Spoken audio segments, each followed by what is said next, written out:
I'm sorry. I tried to rule Earth. They'd be lucky to have you. I'm sorry about that thing with the Tesseract. I just couldn't help myself. I'm a trickster. That has got to be the best MC one to use. Oh, wait a second. Okay. I was not ready. Taylor, pull up the starting soon thing. I need a second.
Hello, ladies and gentlemen,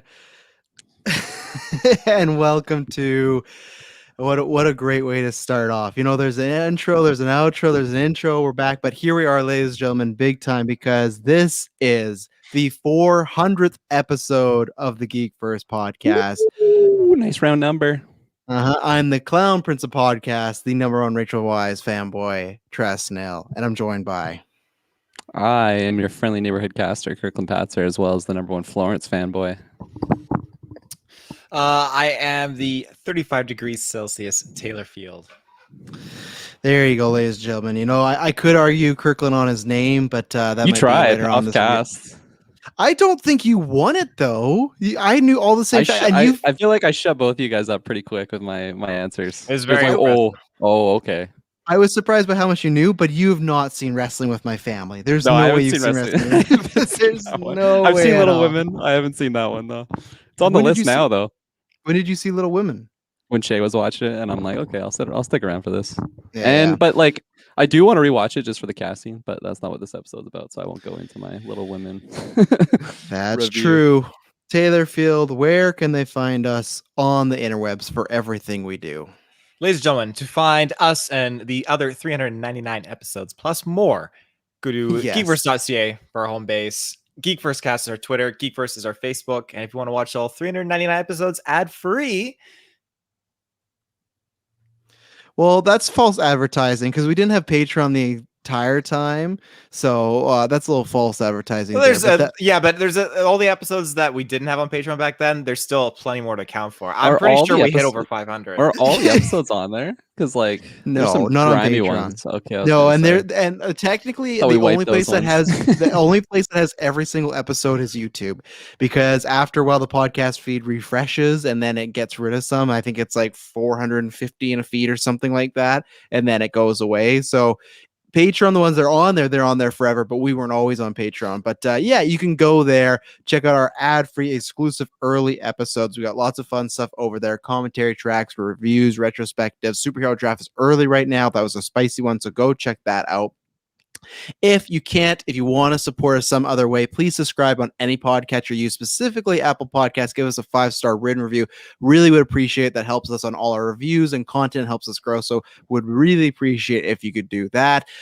Check out down below in the description. You can find where those podcast feeds are, and you can find our YouTube link where we record everything live. Usually we tweet out when we're going live, like we are with right now with Black Widow. Go down as well. You can check out all the other podcast feeds. We have 4 podcast feeds for GeekVerse: review feed, news feed, retrospective feed, and this main one that gives you every single thing.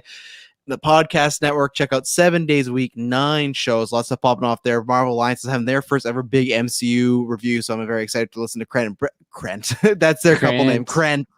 Chris and Brent's review, because it's the first one, and a little sad not to be on that one. I gotta work and do some family stuff as well, but I help build that show, so check that out. Those 2 are Marvel pros, and I have some guests on there. And Kirklin, what are we doing this week, and what are we where are we going for some Twitch streaming? We are going to the high seas, gentlemen. I hope you're excited. I hope you got your bottle of grog ready. I hope you got your blunderbuss and all sorts of piratey things, because we are going to be tackling Sea of Thieves. We got 4 confirmed members, myself, these 2 fine gentlemen with me, as well as the Muss. We're unleashing the Muss on the 7 seas, so I'm super excited for that. He's going to be joining. I believe the time was 7 p.m. We threw out there. Yeah, PST. Taylor, were you trolling earlier when you're like, is that AM? Were you?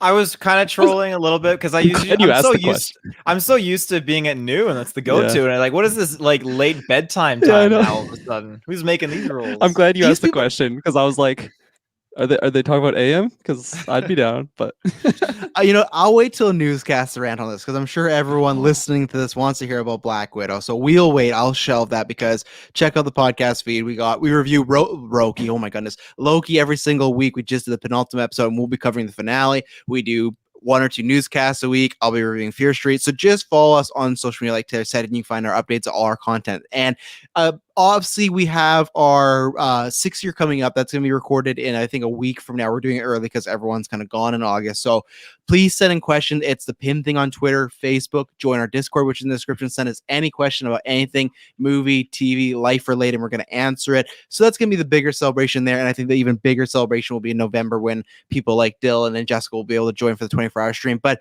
obviously, 400 big mark that we've hit. Obviously, like Taylor said, our episode count is through the roof as far as we have no idea. At some point, it's like, what do we count? What do we not? But then eventually, like, okay, I count 1 weekly episode. At some point, we start as 1. But either way, we record so many. And if this is the 400th GeekVerse one, which it technically is in our rules, it's, we make the rules. Just a big thank you to everybody, most important, that stayed listening, that's keep listening, for whether you're day 1, whether you just started last week. You guys have grown this thing exponentially more than I thought it was going to be, so that's great. So we're pumping out the content. You guys keep doing it. But again, thank you for just sticking with us. Thank you for enjoying the content, and a big thank you to Taylor and Kirklin, and thank you to everybody that's hosted, from Dylan to Tyler to Liam to Jessica to Kyle to Ruben to Saris and Clinton and people like that on the gauntlet and everything like that, to people on G-Way that have guested. Just a big thank you, because you guys have built this up with us, so we couldn't have done it without you to get to this landmark, and we're not stopping. This summer's just kicking off. We just got Black Widow, so you guys have anything to say on episode 400? I see 2 fingers right now, so that guy does. Yeah, I just wanted to make sure you saw his finger. So I just crunched the numbers, and if we're going at it for about 6 years, we do about 66.6 podcasts a year. That is the most evil stat I've ever heard. Wow. It seems like we do more than that. Like, if you were telling me you podcasted 66 times this year, I'd be like, no, that's a low number. But I think it's definitely the back end, because when we started GeekVerse, it was once a week, but it's definitely not that anymore, because the fans are demanding content. So it's a good problem to have. People want to listen to us. We put out content, people keep going. So that's a great stat right there. 666, Kirklin, you had a finger, or were you pointing to Taylor? Is that what you were doing? I just wanted to make sure you saw Taylor, and I'm just so excited to jump into this episode 400. It's been a wild ride. Well, this is a big one. This is a big one to do the 400 on, and this is, I think, pretty substantial and kind of a full circle, because obviously E3 is why we started, but obviously just our love of comic books and Marvel, the MCU. So,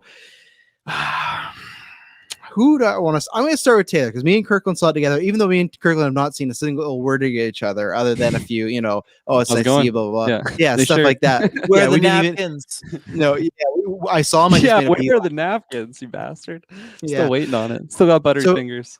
So Taylor Field, usually the most positive. So maybe you're starting this off on a really good foot. What did you feel about Black Widow? This is a movie that we should have seen about 3 times over now with the release dates. It feels weird to think about this because we've got Loki, we've got WandaVision, we've got Falcon Winter Soldier, but this is the first movie of Phase 4, the first movie since 2 years ago, Spider-Man Far From Home. How did you feel about being back in the theaters and seeing some MCU? Right off the hop, with it being an MCU film, like it's great because you go back 2 years ago, we're so accustomed, like, okay, it's been like 4 months, we get another MCU film, like another 5 months, like it's consistent, right? And we went through a massive dry spell since Spider-Man Far From Home, and finally we're back in there, Black Widow, and I really enjoyed the film. Now, that being said, watching it and understanding more like the storyline, I definitely would have preferred it to have been before several other Marvel films, but I understand again the introduction and the execution of certain things to segue into Phase 4, I guess you could say. So to me, it makes sense why they did it. And I immediately fell in love with the characters. Like Madison had a really good time. She really enjoyed the characters. And again, I think it's important for a movie too, because it's one of those fewer current Marvel films, aside from like your Captain Marvel and that upcoming Miss Marvels, or the Marvels. I can't remember the name of it, but like another one where it has like the Marvels. Yeah, it has a very like a strong female lead, and I think it's great because, like I said, Madison really enjoyed it in the theater. There was a lot of ladies in there that were enjoying the movie as well. I thought that was awesome. So I think that it had a lot of good innocent humor that I really like, that makes me laugh, and the way the characters the actors delivered their roles as these characters is really, really great. I loved David Harbour. I think he was awesome. And yeah, like Rachel Wise, it's just there was so much good stuff. And I think Madison's particular favorite was Florence Pugh. I wasn't sure what to expect out of her character in this movie, but like her humor, her deliverance, like was just so awesome. Deliverance. She displayed so many awesome wise. I don't want to say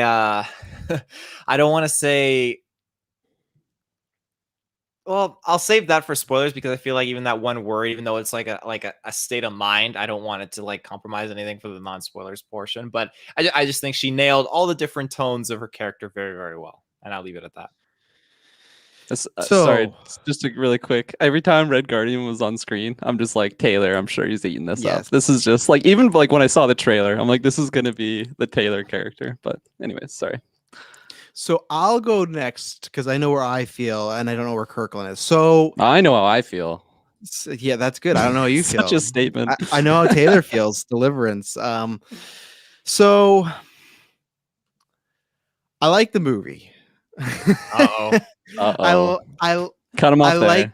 But I like the movie enough. I feel it's just a passing grade. Now I think the things that I enjoy in this, I love. I think, yeah, okay, we were fighting about before, but I feel like him saying number one Florence fanboy, maybe that's true, but I've said this before, that my argument right now for male actor in the world currently is Adam Driver, with actors that goes back and forth between Lupita and her. And I think there's one scene in particular, and you've seen in the trailers, this is non-spoiler, just a scene where they're having dinner together, and man, does Florence just rock that scene. She is just incredible. And I just watch her and I just go like, this is a fucking person. Like, they're becoming this character. She's just so good. So she's a huge standout, and I'm very happy she was in this movie. I really enjoy the other characters as well. Rachel Weisz, David Harbour, I think they did a great job. And the things that I like in this movie, I really love, like that dinner table thing I was saying.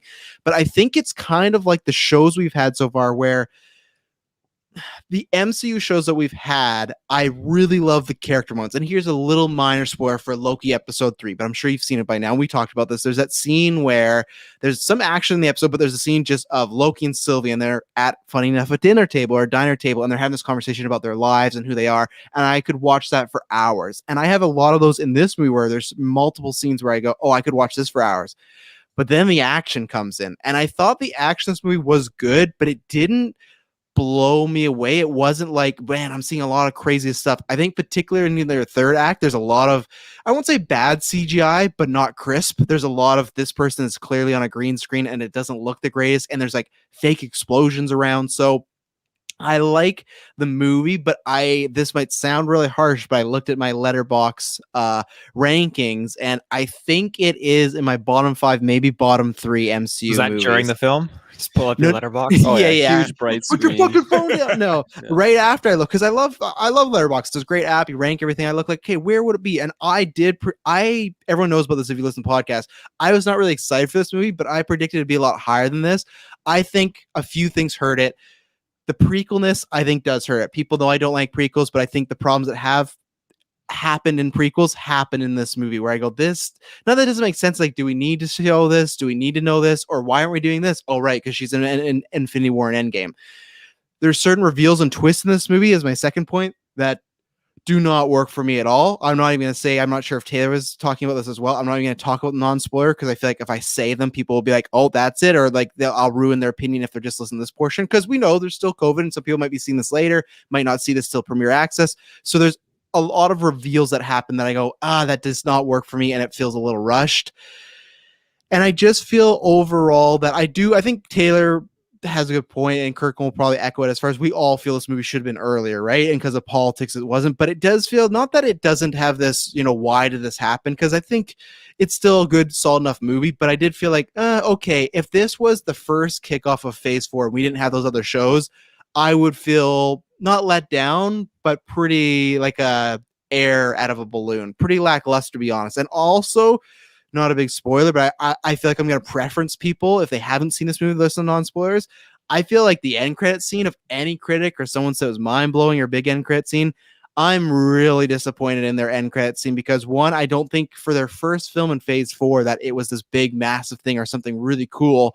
And two, I think the scene by itself is just dumb. It's a dumb trope that we've seen many times I don't like. We'll get into spoilers. So I think the problem is, I like this movie. I like a lot of things in it, but I have, every time I was talking to Emily in the car, for everything I liked, there's like 2 or 3 things that would pop up that I didn't like. And I feel like it's a little sloppy, and yeah, maybe on another watch, I'll enjoy it a bit more, but just, it didn't have that MCU hype that I was looking for. It's definitely, like I said, near the bottom tier of my MCU movies. So that's my thoughts. So I'm not sure where Kirklin is. I was hoping he's maybe more positive, so that's why I didn't want to end on a negative. Yeah. But where are you on Black Widow?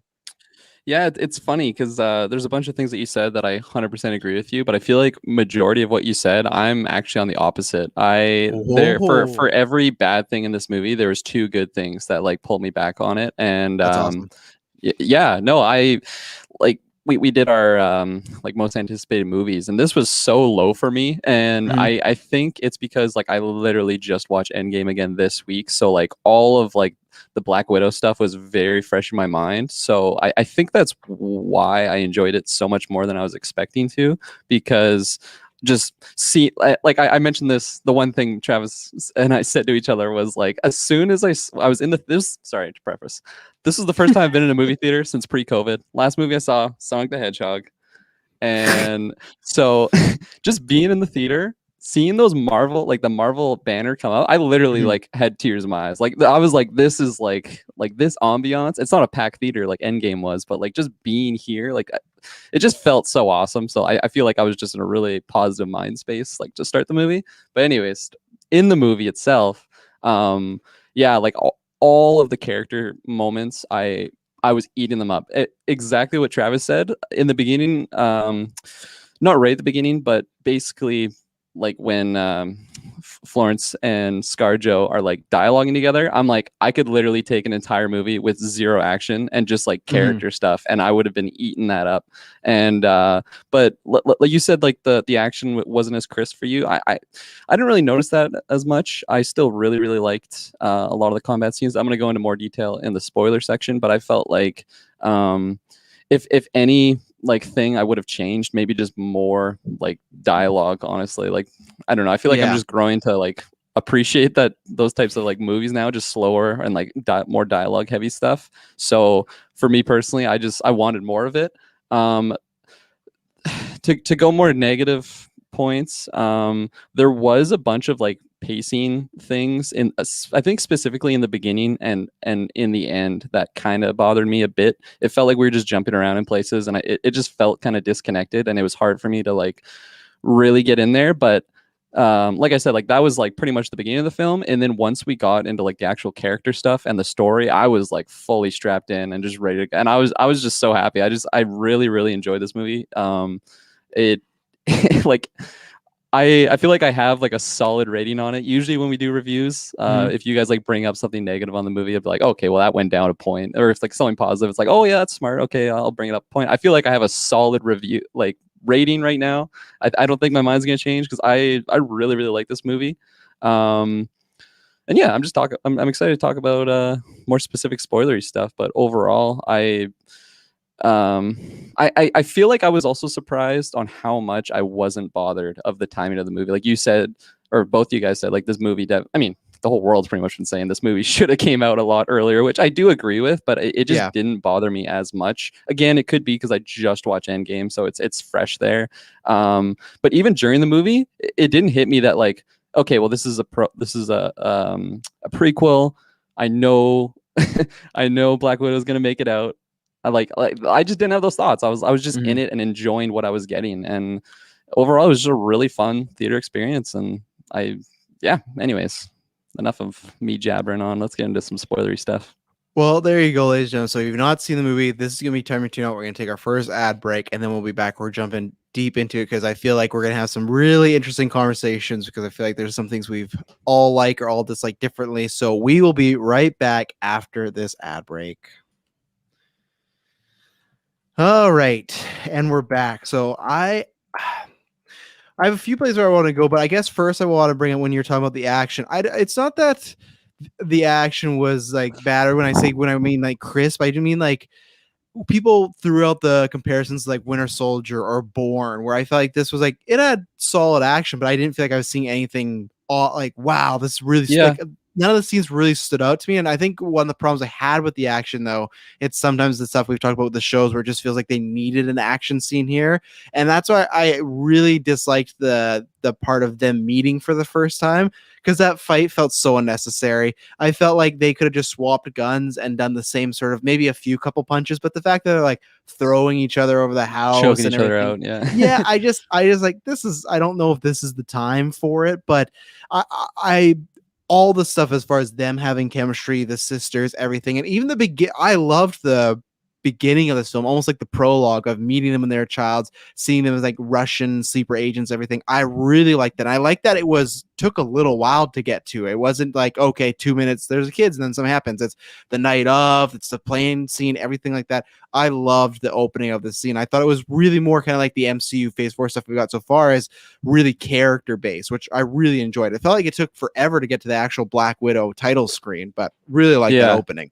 I totally agree with you. I really love that opening. I felt like it was something I just wasn't expecting, because I'm like, okay, well, I don't think she was from Ohio originally, so like I'm like getting all these like second thoughts while I'm watching it. But I just love that because it was so different from everything that we've seen in the trailer. You know, they're all speaking in English. I mean, once they like got their go bags ready to go, I'm like, okay, yeah, they're definitely like sleeper agents or something. But I love that especially like it just planted some seeds of things that they brought back like later, like right at the end of the film, basically, like when Yelena is like, oh, like we're both upside down, or whether it was Melina and Natasha like dialoguing and basically saying like, oh, pain makes us stronger, whatever that specific line was. Like I just loved how they had those scenes right at the beginning before the title even came up, and then they brought it back in the film. So I just totally agree with you. I think the opening was phenomenal. I think it was just after that we kept bouncing around, like with Yelena like hunting down that one widow. I understand that you need to show like that she was just a widow, and then like this is the spray that kind of turns it off. But I just felt, and again, this might be something that like the more I think on it, the more I'll disagree with myself here, but I just felt like that scene just wasn't 100% necessary. Like I feel like we could have gone into the movie with her already like being someone that came out of the widow trans, and then like just explaining to like Natasha, like kind of what it is, and like she's got it. Like I don't know. I just felt like it was because it was such a quick scene that I was like, okay, I don't know. Just in the moment, I didn't really care for that particular scene, and then it bounced to Natasha, and I just felt like all those like quick bumps that it had after that opening, it was just a little messy in my opinion. Well, especially because in that scene where she does meet Florence or whatever, Yelena, and they have the chase with the other Black Widows, that scene right there reveals that they're like mind controlled and everything like that. Like the guy makes them, kill herself. So I agree with you that like I don't think it stood out to me as much as for you, but I definitely think that you didn't necessarily need that scene. But Taylor, where were you on some of the opening and first act stuff of meeting Yelena, the opening as far as we saw them as kids, and obviously something happens where they're discovered, so they gotta get out of there. Have you ever been on the side of an airplane wing, Taylor, just hold on for dear life with a sniper or a gun, just shooting like rapid firing like a bolt action sniper? That was awesome. I mean, I've been on like not like a real like life-size one. Okay. But yeah. So you're on a small one? Yeah. I had to ask. I had a follow-up question. It was definitely had no engine in it.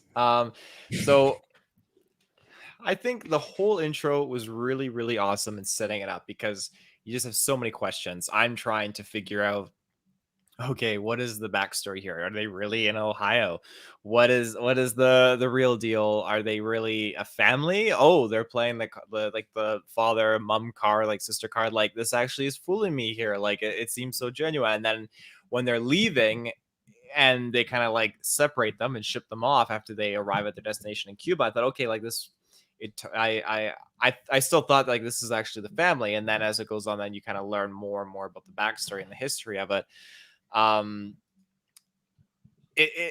thought it was really good and really heavy in a good way because it just shows to show like how powerful this organization was that was doing this, and the amount of what would be the word for that, how far they're willing to go to accomplish their goals. And just when you see Elena going through what she went through and kind of like being jump started and like snapped out of it with that gas, I like that scene. I thought it was very much because that's the first like moment of regret we get to see on one of these widows' faces, just so she realized what she did. And I think that's very different from what we see with the girl that she didn't get gas, but we knew she was controlled because she shot herself in the head. I think it sets the difference between the two because you have the one scenario regretting what she did to another, and then you have the one person who is afraid of what she's doing to herself. So it really adds more depth into the fact that, okay, there's so much weight on this mind control stuff with what it can do. And then it sets up more for the villain and what he is going to do. Like, yeah, he's got these great Black Widow super soldiers, I guess not super soldiers, but really, really well-trained soldiers and spies. But I mean, he doesn't give a shit about them. He'd rather keep his Predator guards instead of them, which I'm going to talk about Predator guards today. Well, and I think the opening did a good job of really establishing what I liked the most about this movie was the family dynamic with all of them, as far as, and we'll talk about it more, but like Red Guardian in that scene, he's very, he care, they all care for each other, but like, they talk about this in the movie, how it seems like he's more interested in being the Red Guardian or Crimson Dynamo, which was a fun shout out because Crimson Dynamo and Whiplash are the two characters they took to combine to make Mickey Rourke's character in Iron Man 2. So that was a fun little shout out there. But so like in that establishing scene, you see he's a bit more, I'll say selfish. Like he's already like talking to, I'm always forgetting what Ray Winstone's name is, the main villain's name. I'll have to pull it up or someone can pull it up and tell me. But he's just like, oh, I want to get back out there. I've been here for 3 years, everything like that. So he's just so focused on the fight and the mission, everything like that. Milena really feels like she is caring about the girls, in my opinion. Like she feels like she's almost caring for them all. She feels like she's the anchor of the group. Natasha has this feel, and like I said, they transcend this and go through the whole movie, but she has this feel of she knows what's up, but she wants us to be real. And then you have Yelena, who it's all real to her and everything. And so this is where I go back and forth with positive and negative. I loved the visuals of the end or the opening credits, and I liked that idea of showing the Christmas and everything like that. I'm sorry, that cover of Smells Like Teen Spirit was not, I'm not going to say I'm not gonna say it's bad, but I do not think it was the right choice for that opening of the movie. And I think that almost right away put a bad taste in my mouth after that good scene. It felt very 90s, which Nirvana, but like very music video-ish, and like they're showing all this serious stuff going on, and it was just like and if you wanted a female to have a song there, that's fine. It just was the cover of it. It just kind of made it feel like a little gimmicky, the credits, but I liked what they were proposing. You knew all the characters' dynamic from the first scene, and then this credit showing like the faking of the Christmas, nukes, all the stuff. So I think they did a really good job. Kirklin, what did you think about Natasha? Because we got, obviously, this is in between Civil War and Infinity War, and we pick up with her after the scene. They jump for a really great scene with William Hurt as far as they're tracking her down. That's fake, she's gone. And it's pretty much the first 20 minutes as, she is on the run, trying to start a new life. So what, and you don't got to tell just the beginning. What did you think about Natasha / Scarlett Johansson in this movie, who we would assume as of right now, other than maybe a cameo, that this may be her last performance? So what did you think this is like a last outing for her? Yeah, I felt like at the beginning of the movie, I was a little, like a tiny little bit concerned, like just because like the opening stuff with Ross and like her not actually being there. I thought that was a fun little like twist. And then just her like kind of being just out on her own. For whatever reason, I was just like, here we go. But that it fleeted pretty quick. But like when she went to the trailer and I forget that one dude's name that was kind of like her just private contractor dude. I'll pull it up.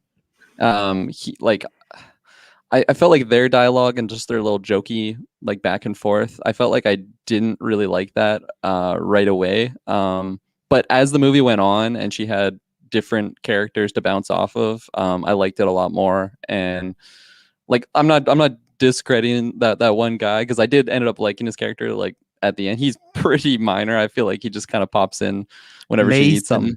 Mason, okay. But for just Natasha overall, I really liked it. I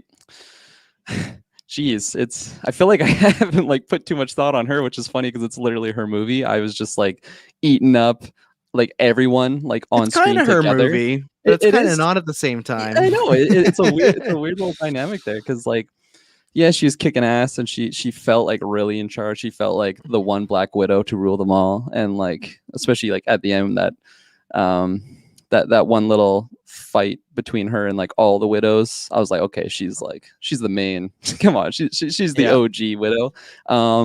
They got her eventually, though. She put up a good fight. When they surround her, remind me of like a playthrough of Arkham Origins or Arkham Asylum, when like all the goons just around here like, counter. I'm gonna fuck these people up, and she did for a little bit, but then it didn't go her way, and not a great sign to be getting choked out and just punched over and over, But yeah, I mean, you kind of threw me for a loop. Asked me just what I specifically thought about it, because it's funny, because I felt like I should have had a solid answer for that, but I feel like I'm a little unsure of it. I feel like a part of me doesn't even think that this was her best performance in the MCU. Well, I don't know. What do you guys think? What do you guys think about Natasha Romanoff? Taylor, the floor is yours. What do you think about, again, if this is her last outing, was this a good one to go off on? Or are you kind of like Kirklin, where maybe she flew under the radar a little bit? I think it's like, for me, like just before you go to it, it's like, I think it is because there is so many characters in this, and I think we'll wait till we get to Yelena, but there's a strong argument this is more almost like a Yelena origin story than it is like, I think it's like a twofer, right? It's not so much Natasha's the main character, but where are you on that, Taylor? So as far as I'm concerned, I think like this was a pretty good like last like hurrah from like ScarJo as Natasha Romanoff. I think it was good. I think that I personally think she brought it. Like she in the sense of like trying to rekindle, not necessarily rekindle, but make peace with these members of her fake family that really kind of set her on this dark path at the beginning, and she basically closed up all these doors that were left opened and put an end to this horrible system that is responsible for not only her but all these other innocent children and innocent girls around the world. That, again, that's that was like a major moment in her life, I think, here, is because she got that hard drive. She was able to get that to Elena, and then that's being taken care of now, for I'm assuming, or somehow. But yeah, we'll get into that. I just think that I think she did a great job. I think that was awesome in this film, what she was accomplishing. But I'm trying to remember, what was the other half of the question? There was like what I thought of her in this movie, and what was the other part of the question? I think you answered. I think I just combined the, like, if this is her last outing, if it was a good one. Like, yeah. I on the note of it being her last movie, I feel fairly sure that it could be. But that being said, again, with how things are going in other MCU formats, I really don't know anymore. Like, I like, as they say in Star Wars, no one's really gone. Like, and I feel like now that's the MCU. I mean, I gotta counter to that, because I felt like you brought up the end credit scene there, Travis. Honestly, I was like 69% sure that she was, like, when Yelena whistled, I thought for sure Natasha was gonna whistle back. Yes. And I like literally had goosebumps. I'm like, if this happens, this is gonna be like one of the craziest end credit scenes ever. And it didn't go that route. Yeah, I was so convinced that somehow she it's just General Ross whistling back at her. Just whistling, wearing like the fake face. It's like Natasha, and then he takes it off. He's like, "You're coming with me." Wow, what a terrible gravesite visit. I thought what might happen is, because when she did whistle, I thought I was going to whistle back, but then they would cut and you wouldn't get to see who it was.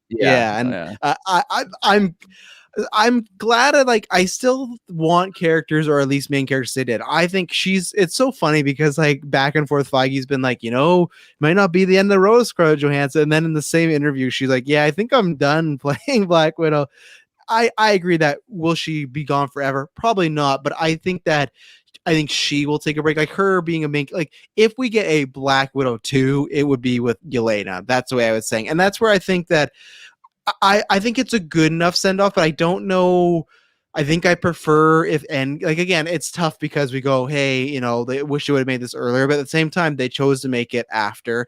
I think Endgame's still the better send off, because I think it's a little strange for me the last time we see her is walking away with that blonde wig, and it's like setting up Infinity War, and we do like there's so many prequel stuff of just like, we'll get into it, but like, okay, so when and we're going to jump all over when we get in the plot and stuff like this, but when they save all these widows, right? Which one, the fact that there's that many like widows in the world, I don't know how I feel about that. I don't know how I feel about Yelena with like a dozen of them. I kind of wish more got killed off, because I just feel it maybe makes Yelena a little less special. I don't know. I get the idea was to save them, but it's just that I think it was less almost saving them, and you could make it that no one else will get hurt. It's just that we have now the Red Guardian, we have Rachel Weisz looking around, we have her, and then like at least 12 of these, and then Taskmaster, which, man, I cannot wait to talk about Taskmaster.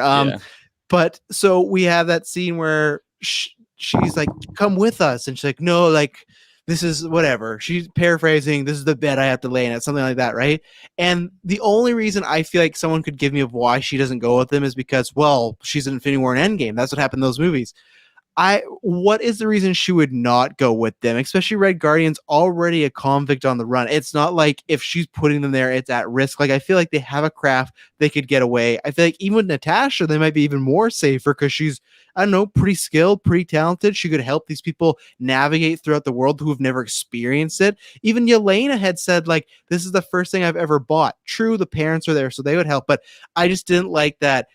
Like, what's the reason she doesn't go with him? And I'm sure there's some little reason, but it just is that prequelness of, you had that, and then you had I think it was a fine like ending thing, but I like them ending on just like, I got you this plane, and here you go, you're walking off. It just felt okay. Like, I get where she's going, and then we have this thing where it zooms into the trees, and of course those fucking little light bugs or whatever there. But that for me, because I know Kirklin, it didn't affect you, but I had a few of those, like, oh, how'd you get your name, Han Solo? Of just like, man, this is why I dislike prequels, because it's just like, these scenes aren't really needed. Even like the way the movie ended, I liked it ending with her like looking at Ross coming, and then to your imagination, it's like, what's next? But then we just cut to, oh, she escaped that, and she's going to meet Chris Evans and all this, and I don't know. Lots of that prequel stuff didn't work for me. I like stuff where she pulls blonde dye out of her bag and then she just puts it down. That's cool because it's just a one little Easter egg. But these scenes were, like I said, like, what do you think? And I'll throw to you first because you're always going to try to explain these things away. Why doesn't she go with these other widows and everybody? You know, I know the answer is because she has to get to the other news. But I mean, like, if we're watching this in chronological order, I just didn't buy that she just separated from her family that she's in love with, which I'm excited to watch Endgame again because I just feel like from how I watched that, Avengers is her only family, like the way she says things and talks about them. You just answered the question there. I mean, yes, she got her old family back together, but she knew they were in good hands. She gave them the information. She knew that they were capable of doing what they're doing. That moment when she stayed behind, that is the moment, at least how I took it, is that she understood, okay, I'm going to get what gear I can together. I'm going to connect with Steve, and we're going to go break out the rest of the Avengers out of the underwater base or whatever it's called. But like, even just to go with them to escape, I'm not saying she has to go on the whole adventure, but why? Like, there's an obviously, okay, she's Black Widow, she figures out, but there's like 13 SUVs coming her way and she's gonna get this. Just write her to get on the plane. No, the fact we don't need to see that. The fact that we got at the beginning, she completely fucked them over. I already know she's like, no, I agree. I don't need to see that. I just mean, like, I liked the cutaway. I just feel like, I don't know. It's a little nitpick for me, but I was just like, well, they could just drop her off somewhere. It's just even like, I know they feel they can handle herself, but what if they just pulled up and fucking shot her? Oh yeah.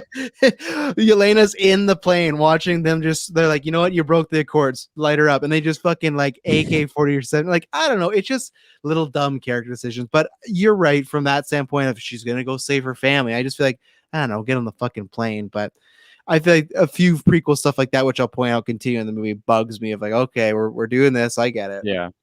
Oh, I agree with that statement as well. I felt like the ending there, it was, okay, we're doing this because this is the way that the next movie starts. So, you know, without leaving some loose ends, let's just tie off, make some knots, and just have her just vanish. Like, because it just felt so random for her to go from, like you said, Travis, there's like a 13-car convoy, and then I'm like, okay, what's gonna happen here? How's she gonna confront Ross? And then it's just like, what it was like 2 weeks later or something. Whatever. Yeah, just 2 weeks later. Yeah. Like, oh, okay. I honestly wish, because I know it was the end credit scene, but I wish that scene didn't exist and the only thing we got was the grave site, because I think that's a much better ending. We'll get into the Val stuff, but I mean, like, you're gonna talk about her, like, just skip to like, instead of 2 weeks later, like 1 month later, it's just her falling on Voromir. Like, technically, that's 5 years later, Taylor. Don't forget about that. Oh shit! I keep forgetting. Yeah, 5 years later, let me go. Or it's just the movie just cuts to her dead on the pavement, and then it's just like Black Widow. Like, credits roll. These are little nitpicks I'll bring up. And you know, let's talk about what Carl brought up here. Carl Ritchie says, I thought Florence stole the show from her. Carl, that's tough, because that would be telling me, that'd be asking me, like, do you breathe? And I'd be like, yeah, of course. Like, I'm a living person. Unless you're controlled not to, like a pig. That's true. I didn't even mean to make that pun. Very good job, sir. Yeah, one day. But Florence, like I said, I could make the full-on argument that she is the best actress currently in the world right now. She's so hot right now. Like I said, it's her and Lupita for me. I can make a case one day I wake up as Lupita, one day I wake up as her. After I saw this movie, I was like, you know, it's her. Because I think she does steal the show. Majority of her comedic lines worked for me. Like I said, all her emotion worked, because she came off as like the little asshole kid with heart. She came off legitimately as everybody. If you have a little sibling, the writing for that and the way she portrayed it was perfect, because that dinner scene, like, I'll keep pointing it out, but she legitimately felt like she was, which is funny because in Little Woman, she literally plays like a 13-year-old in her like regular body, but she felt like her personality flipped back to a kid, because when they're all just talking about how it's not real, it was just organization, just like, you know, it was real for me. And legitimately, when she looked at Melina and said, like, you are my mother, you are the only mother I've ever had, I started to cry, like tear up. Like, maybe it's also because I have kids, I have 2 daughters, so the sister dynamic worked for me. But when she said that, one, just the writing, but the dynamic of how Florence Pugh's such a great actress, I was like, man, this is hitting so hard. We're in a scene with other actresses, that scene could come off as clunky or very, I don't know, like family movie-ish, like ABC straight to DVD movie. But I think so like the fact that she's alive, we'll talk about her end credit scene, the fact that she's alive, which we kind of had heard, I think is great. I think it's weird that, again, I don't know if I needed the Black Widow movie to set up another Black Widow. I think, does that do a disservice to Natasha?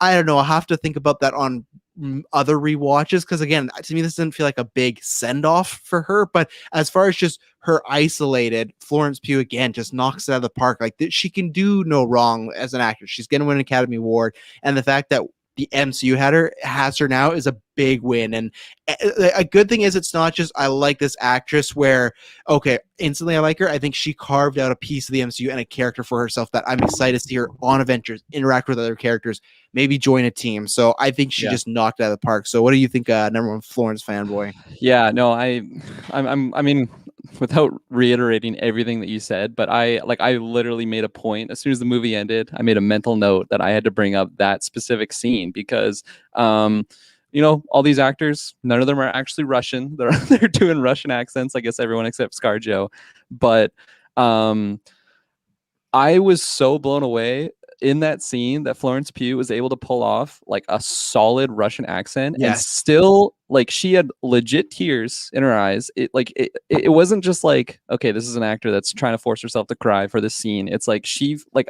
just from her body language, it looked like she, like you just said, Travis, she was actually that kid that was trying to hold back her.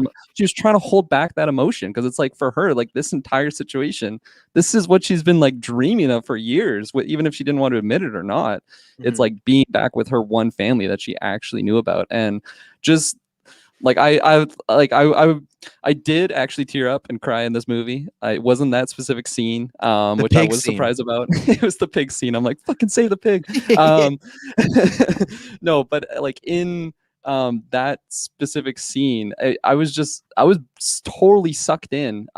There was, I think, 2 moments in that specific scene that kind of took me out of it, and unfortunately, it was actually Rachel Weisz, because there was a couple times in this movie where she had a Russian accent, and then I just heard like British, and then it quickly flipped back to Russian. And I'm like, oh right, she's in The Mummy. Okay. Well, and Florence, she's the one that sounded the most natural with that accent. Like it didn't even sound like an accent. It just sounded like, oh, this is how the way she talks. But that one line she has when she's like, you're telling me that the happiest time of my life was all fake, like that was, and that's where to me the writing was strong. That's where the writing was the strongest, was not on the action set pieces, not on the action reveals or some of the character motivation, because they pretty much just copy Hydra. I'll bring it back up, but when they're just like, we could attack at any point and topple governments, it's like, oh, so we're doing this again, great. But like all the care, like, and then we have that scene of her and David Harbour in the bedroom. Oh my god, it was so good. I didn't love the pee joke. Like I laughed, but like I was like I don't know, like I it's weird. I laughed, but I was like more like an awkward laugh. But then I love that he's trying to, throughout the whole movie, and we'll talk about him, he's trying to connect with these people, but then he finally has that moment of singing American Pie to her, and man, it's just so good. Like every person she was with, it was like that's the best scene in the movie. And Carl Ritchie is right. Like ScarJo is a great actress. She's gone better. She's, she was definitely eye candy when her career started, but she gets better and better each year, whether just in other movies. But like Florence Pugh, when you have her up against anybody, it is tough because like that's a losing battle for a lot of people. Not a losing battle, but it's just like she's like the Adam Driver. Like I said, it's like Lupita, it's like early Michael Fassbender. They just stand out, right? When they're in a movie, your eye goes to that person. You're like, this person's a fucking star. And that's Florence Pugh. Like you're just watching her. Like I said, the same way Fassbender in those X-Men movies, when he's Magneto, you're just watching him because he just exudes charisma and he has that character down. And that's what she did with this. So Taylor, I'm sure you mentioned the non-spoilers, but I feel like you would echo lots of the sentiments we have about this character. So ban him. Yeah. No, muted him already. I really, really enjoyed her character, and this goes back to what I said at the beginning of the cast. I didn't want to get into like spoilers about her, but just her. I don't even want to call it like PTSD, but her anxiety and her. Yeah. Like you guys had already said it, when everything that she knew was a lie, and she knew it was a lie, but it was the closest thing she had to being her reality that she could hold close to her chest, gets called out and compromised. It just really crushes her. And you're right, that the whole thing with David Harbour, like I really liked that scene, even though he was doing the pee joke and it was humorous, but he as he says, like relates, like it, father, like he's trying to connect. Like it's just, and that singing was so good. It was just such a powerful moment. And yeah, I think Florence Pugh's she was great. I loved how she had that kind of childish kind of mentality to her. Like I was expecting her to be like a straight up badass, like a force to be reckoned with. But like even when she was fighting the first widow at the beginning, she got her ass handed to her pretty hard. She did manage to come out on top there, but not without a fight. And throughout the movie, she definitely got kind of like kicked around a little bit. But again, it just kind of goes along with her character that she needs to play. Like, and it totally works. I really, really enjoyed how she made fun of Natasha's pose. I really loved that. That was so great. Much. It was so that funny. was a running joke that worked for me all the time. Oh yeah, it was so good. She's like, I feel. What did she say? That was disgusting. Like, oh yuck! Like yeah. She just gets like brushes it off. Like the whole time that you pose. She didn't quite have the hair flip like the classic no. Natasha had, but still, it was good form. I do want to shout out. I loved her whole vest thing with the pockets and stuff, and I love that that's the vest that Natasha uses in Infinity War. I think that's just it's such a good little connection there with the meaning. So. Yeah, like we were talking about just like her emotional performance and everything, but I felt like something that snuck up on me was actually, I mean, you already kind of touched upon it, but like the comedy bits that she hit, and like 95% of them probably worked for me. I was like I was chuckling from her, and I felt like part of it was just because I wasn't expecting it, and then I would be like reminded that like, oh yeah, she is like the bratty young sister, and those two on screen, like I want like a Falcon Winter Soldier team up. Unfortunately, we won't get it because she passed away now. But at the same time, I just like, and like that ties back into what I was saying, spoiler-free section, where like those two, when they were dialoguing, when they were just like sharing beers, and Natasha's like stitching her up and stuff, and there's that dialogue. I'm like, I could literally watch this for 2 hours. Like this is just good shit. And both those characters just been through so much in their lives, and to like meet back 20 years later, I felt like we just didn't get enough dialogue between them. Well, yeah, like that scene when David Harbour was singing and then the lights turned on, it was like the bad guy widows. It was like such a ball buster. Like, fuck, it's over. Like, even though that scene was like 20 minutes, it's like, damn, we're getting back into like this stuff. Because that's the other thing with the prequel. If this was like another film where it was and ScarJo was alive, am I gonna think Black Widow's gonna die off in her own movie? No, but it's like with his prequels, okay, I know pretty much where we're going. But the other dynamic, I really like that. I love that they didn't play it up too much as far as they argued about and just like where were you, but they did play up a little bit like where were you left me. But I loved playing the idea that when we watch the Avengers, Natasha, in my opinion, feels like such an outcast, right? Because she's a human. Kirklin, someone saying you're hot in the chat. There you go. I just saw that. I'm the new Jessica. Yeah, Jessica's gone now. I'm the most feminine of all of us. So yeah. Hey, can someone stream it at 3 p.m. on Discord or something? Yeah, I don't think we're gonna do that, Peasant Raccoon. But you know what? You have access. Anyways, I love the dynamic of the Avengers. That I feel like she's kind of the outcast of the group. She's the black sheep. But then when you look at them, her family looking upon her, she, as far as Natasha, is so much higher than them because she's an Avenger. She's a hero. She saved New York. Yeah. But I think when she's with the Avengers, she feels like the odd one out. Not just because she doesn't have powers, but just she has that dark past. She's, done some things she regrets. But with them, it's like, no, you're when Guardians literally like when she's like, you left us, and what would you expect to happen? He's like, exactly what did happen. I said you guys were going to be the best.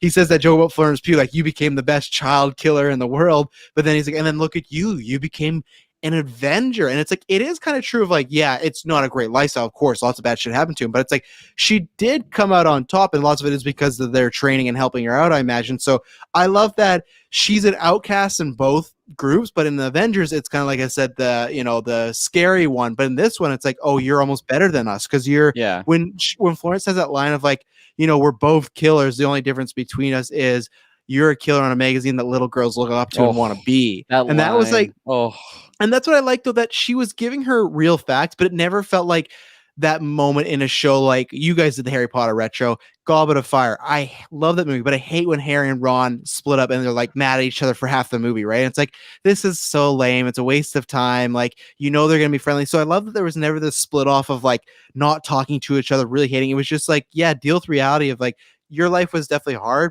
but I still had it a bit harder than you. And I loved those conversations between the two of her being in Avengers, which hasn't really been dealt with, Natasha. You know why? Because we just got a fucking solo film of her now. It's, number 25 now. It's like, it would have been nice to get this a little earlier, 100%. Like, even for her character, as far as even Carl, I'll throw Taylor, something I've asked him, but even I'll bring up, like, he didn't feel like this movie was really hers at all. I think there is an argument there, but I still feel like there was enough that we learned about her that helped, that if we had got this before Infinity War, Endgame, Civil War, would have helped that character tremendously. We talked about WandaVision, what that did for Wanda, right? That put her on another level. I think these help, but we're going to take our second ad break, and then I'm going to throw that question to Taylor Field, so we'll be right back. So yeah, Taylor, where are you on that as far as, do you feel that because of her family, because of Florence Pugh now kind of getting the baton, no pun intended, and moving forward as probably going to be a Black Widow type, and this ending as far as it's just kind of a setup for Infinity War, do you feel that they maybe did a little bit of disservice to Black Widow Natasha's, let's say if this is a send-off film, right, other than a multiverse cameo, if this is the last time ScarJo does it, do you feel like for her finally getting her own solo film about Natasha Romanoff that they did the character justice, or do you think they maybe, in my opinion, I would agree with Carl in the sense that they did spend a lot of time of, we got to set this up, and it felt less more about Natasha and more like, oh, this is a lot of things that are happening in the MCU. So where do you fall on that as far as a potential send-off being about Black Widow? Well, when they say, okay, the movie title is called Black Widow, you can look at it as like, oh, well, it should be a movie all about ScarJo. It's not. It's you're taking that route. I am taking that route. You got to look at it as, okay, it's about the Black Widows as a whole. Like, and there's so many of them. And this movie at its core, whether it's a disservice to Natasha or not, I can't see it as being that, because it covers the transition of like the mantle being passed, you could sort of speak. Like, it just covers the transition of like the Black Widows and their journey. Natasha gets redemption. She ends the Black Widow program. We get to see her represented at the end of the movie, obviously like resting in peace, and see where that leads. And yeah, they took advantage of the movie by setting up things in the future, obviously leading into like Hawkeye stuff down the road, which we'll get into. But I don't think at all it's a disservice. I feel like Scarlett Johansson, again, like I said earlier, she delivered in the role. I really liked her character. It's the most screen time we've gotten of Black Widow in any other movie. So, well, yeah, I just think that I think she did really, really well, and I think I got nothing more I can really add to it. I think it was good. My argument, though, is, it's more about the Black Widows. They have a movie come out called The Marvels. They should have called the Black Widows then, if it's so about the whole group and everything like that. But why would they call it the Widows? Because it's about the widows, right? It's not about Black Widow. It's about all of them, right? But they're all Black Widows. That's what they're called, aren't they? It's all right. Too long. It's gone too long. Do you have anything to add on that one? No, I don't think so. Red Guardian, Taylor Field, the ball is yours. Tell us why you love him, and is he already in your top 10 MCU characters? Taskmaster would take the slot over Red Guardian, but what? I really like Taskmaster. Okay, we're talking about that next. I gotta question you on that one. No, I thought Red Guardian's humor and everything was like really, really funny. I love the dynamic that he was bringing up Captain America and all that stuff. He had like an obsession with Captain America and all that. I thought that was really, really good, and I'm glad, because I always wondered the dynamic between him and Captain America. So I like that was addressed. But yeah, he had a good heart deep down at this point in his life. Back then it was more like, for his country, the organization that he's in. I wouldn't even say country, for the organization he was a part of, particularly. And that's all he really cared about. Even he said, like, I was stuck on this mission for 3 years and I was thrown in jail. Like, I should have been back in the action, back in the suit and all that stuff. And I just think that, like, yeah, like what Carl said in the chat, like Harbor, like he nailed it. Like, he was fantastic in that role. I can't imagine anyone else in that role now. Like, he is great as Red Guardian. It's a shame we'll never get to see him and Captain America in some shape or form. That would have been kind of cool. But, yeah, maybe with what if, yeah. But I think that, like, he's definitely one of my favorite MCU characters, but I wouldn't put him in my top 10. I'm very surprised by that. I'm very surprised by the previous statement you had. But yeah, I don't have much to add on him. I love what you brought up as far as the first thing he says to Natasha. He even says, like, after 20 years is what you want to ask me first. Just like, he's like, Natasha, come here. And I'm just like, what does he want? And then as he starts talking, like, oh no. And he's like, did he ever talk about me? Who? Captain America. And he's Oh, like, yeah, we weren't that's- really rivals, more like contemporaries. And all the writing and his humor really worked. Even at the beginning, when we got the flashback, as far as him being that agent, I kind of forget how good of a serious actor he can, because even in Stranger Things, he plays kind of like a funner, lighthearted role, right, at times. So David Harbour's, I think, just always a solid actor. I think he did a really good job here. I'm excited he's alive. I wonder where he could pop up, unless they just make a Black Widow 2. Then, okay, that's the obvious answer. But I like that he is alive. I'd like to see him again. So it all worked for me. And then, like, there's some, he had heart. It was just buried deep beneath there. I love that he keep having these scenes where he's trying to tell people, like, he's trying to almost say goodbye, like he's gonna die, and either they don't have a comm, or like Melina walks away, like all this good stuff. And I think that really worked for him. So I think he did a great job. Yeah, I was like, I felt like going into it, I was expecting just like a comedic role type character. But like, man, like pretty much everything he said was working on me. I felt like, especially like the Captain America references, whether it was like in jail, and then like that one guy just like called him out. He's like, "When did you say that was?" It's like Captain America was still nice frozen. in So you 84, call me a yeah. liar? Yeah, like I loved how like insecure he was, like in comparing himself to Captain America, and then that what you just stated, Travis, like when he goes up to Natasha, he's like, "I gotta talk to you about something." It's like very serious. It's just like, did he ever talk about me? Like, it's just such a great line, and like all of his line deliverances were really good. And I felt like something that might have gone, like I feel like people might not appreciate enough like the actual like emotional type stuff that he hit upon. It wasn't like present there the entire movie, but like just the little ones, whether it was in the bedroom with Yelena, and just like, because like up to that point he was just being an asshole. It's like, all right, this is awesome. I'm like going back to my glory days. Red Guardian, this is gonna be fucking awesome. I'm the shit, you know. I fought Captain America, all this blah blah blah. It's like, you guys best killers, you know, like so happy for you guys.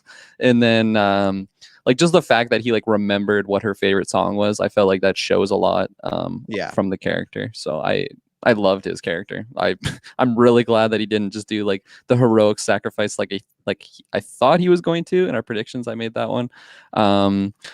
But yeah. Great stuff. So let's quickly talk about Melina, because we're going to talk about Taskmaster, and I feel like that would take a while. I think Rachel Weisz killed it. I love the dry sense of humor they had her. There's at one point near the end of the movie where she's like limping, and Widow's like, "Are you hurt?" And she's like, "I'm injured, obviously." She had this very cold, calculating, methodic way of just talking about everything, of just like when she blew the latches of the propellers and just like, "Oh, we are now, crashing at a reasonable descent," or whatever she said. Like her deadpan delivery, forgetting about the pig and putting the air. She did a really good job. I've been a fan, like as my name there, Rachel Weisz, ever since The Mummy. Everyone had a huge crush on Evie back then, but she's just an actual phenomenal actress. And I would like to see if we get another one. I feel like she had the least screen time out of the four, stuff because we meet her later on in the film. I hope that if we get another, she's in the film and in a lot more. But I liked, at first, her comedy is like, okay, this is how they're taking it, but it's almost like a joke that you keep hearing over and over. It's not that I disliked the comedy, but I just found her delivery more and more funny. And once I understood what type of humor they're going for with her, I was like, okay, she feels like, as I'm watching Dexter right now, very early Dexter, where sometimes he doesn't get things because in the real world he doesn't have emotions and he doesn't understand humans. That's how she felt sometimes. She felt like almost like a robot character, but it was good. And I really liked the twist that they had with her and Natasha switching places. Did I need 3 separate flashbacks of them explaining it? No. They should have just done it all in one shot, or didn't even need them. Like Natasha be like, well, this is how we planned it. We swap places. And then the show is scene of them swapping places. Like, okay, we don't need to be spoon fed this, but as a character, really enjoyed her. I think I pushed back a little bit on that last one. I think I did push again. No. I think I did like how they broke those into sections, because I felt like it was just revealing different stuff. But I don't know, different strokes for different folks, right? But for her in general, I felt like going into the movie, I was really high hopes on her, and then maybe it was like comparing like the Russian accent from like Florence to her, and I just like Florence was on another level, so I felt like it just brought her down. I mentioned there was a couple instances where I just felt like she just broke out of the accent and it just went like a British lady, and then it transitioned back. So that kind of took me out of it a bit.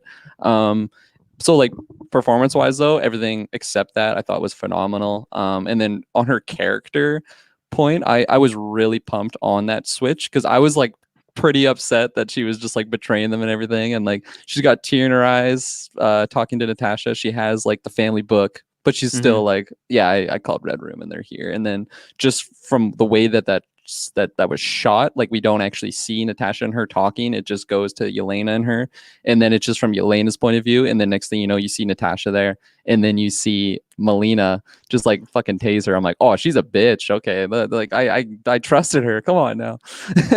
But so overall I did really like that. And then like the deadpan humor things that you mentioned, that was phenomenal, whether it was her just explaining like what happened, or her just like talking to the Red Guardian. He's like, no, you don't have an earpiece, you know.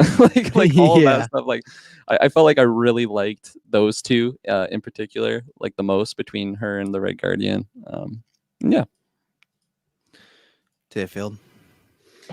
I mean, she was great. Like she was awesome. It was nice to have her story come back around where everyone thought she died, and she didn't even say anything when she first saw them. It was just like she just turned to go into the house, and that was it. And it went from her either, I guess this part I kind of missed, was she setting them up to betray them and then had a change of heart after the fact when Natasha talked to her, or was the plan to call them in and use them from the get-go?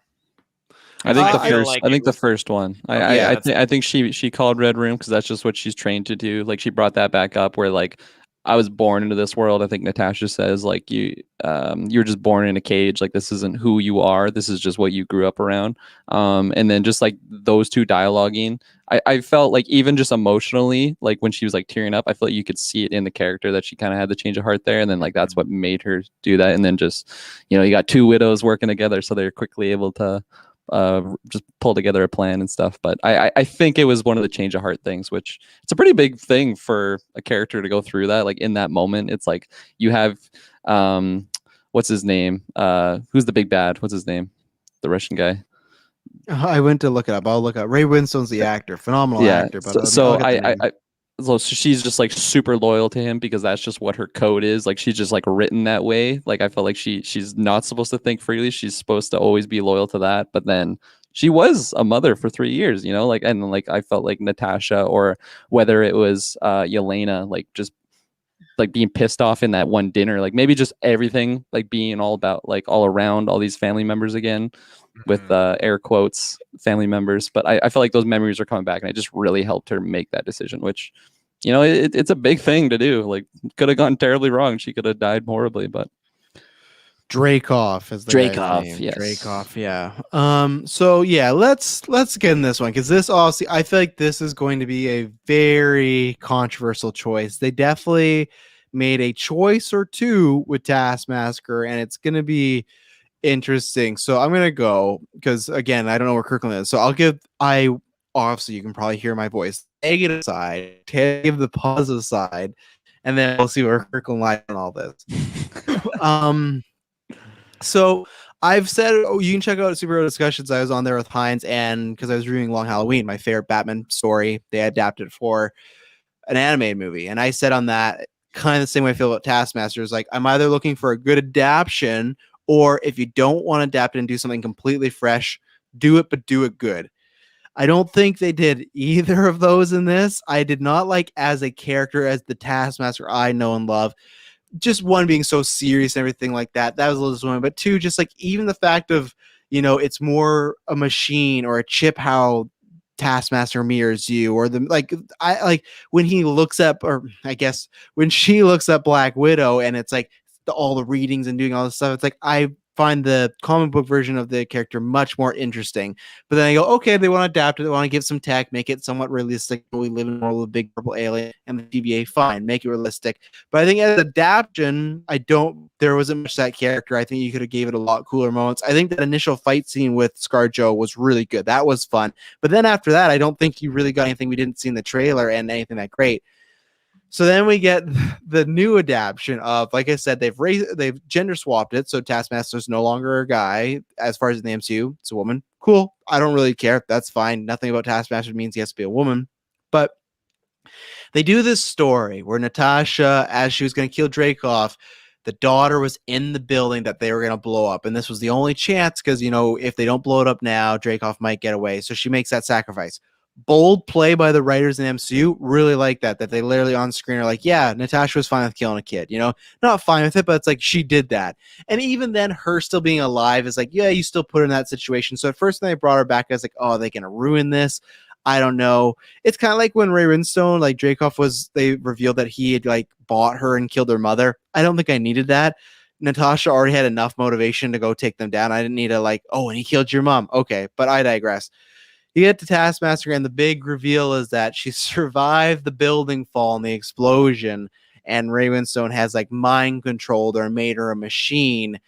And I think one general trope I'm just done with in comic movies is the mind controlled villain. I'm over it. And it's different when it's all the widows and they're cannon fodder. That's fine. But when it's like this is a main comic book character that has a personality in the comic books, is more like a hired gun or a hitman than just this serious, like really like, mind control, deep dark music.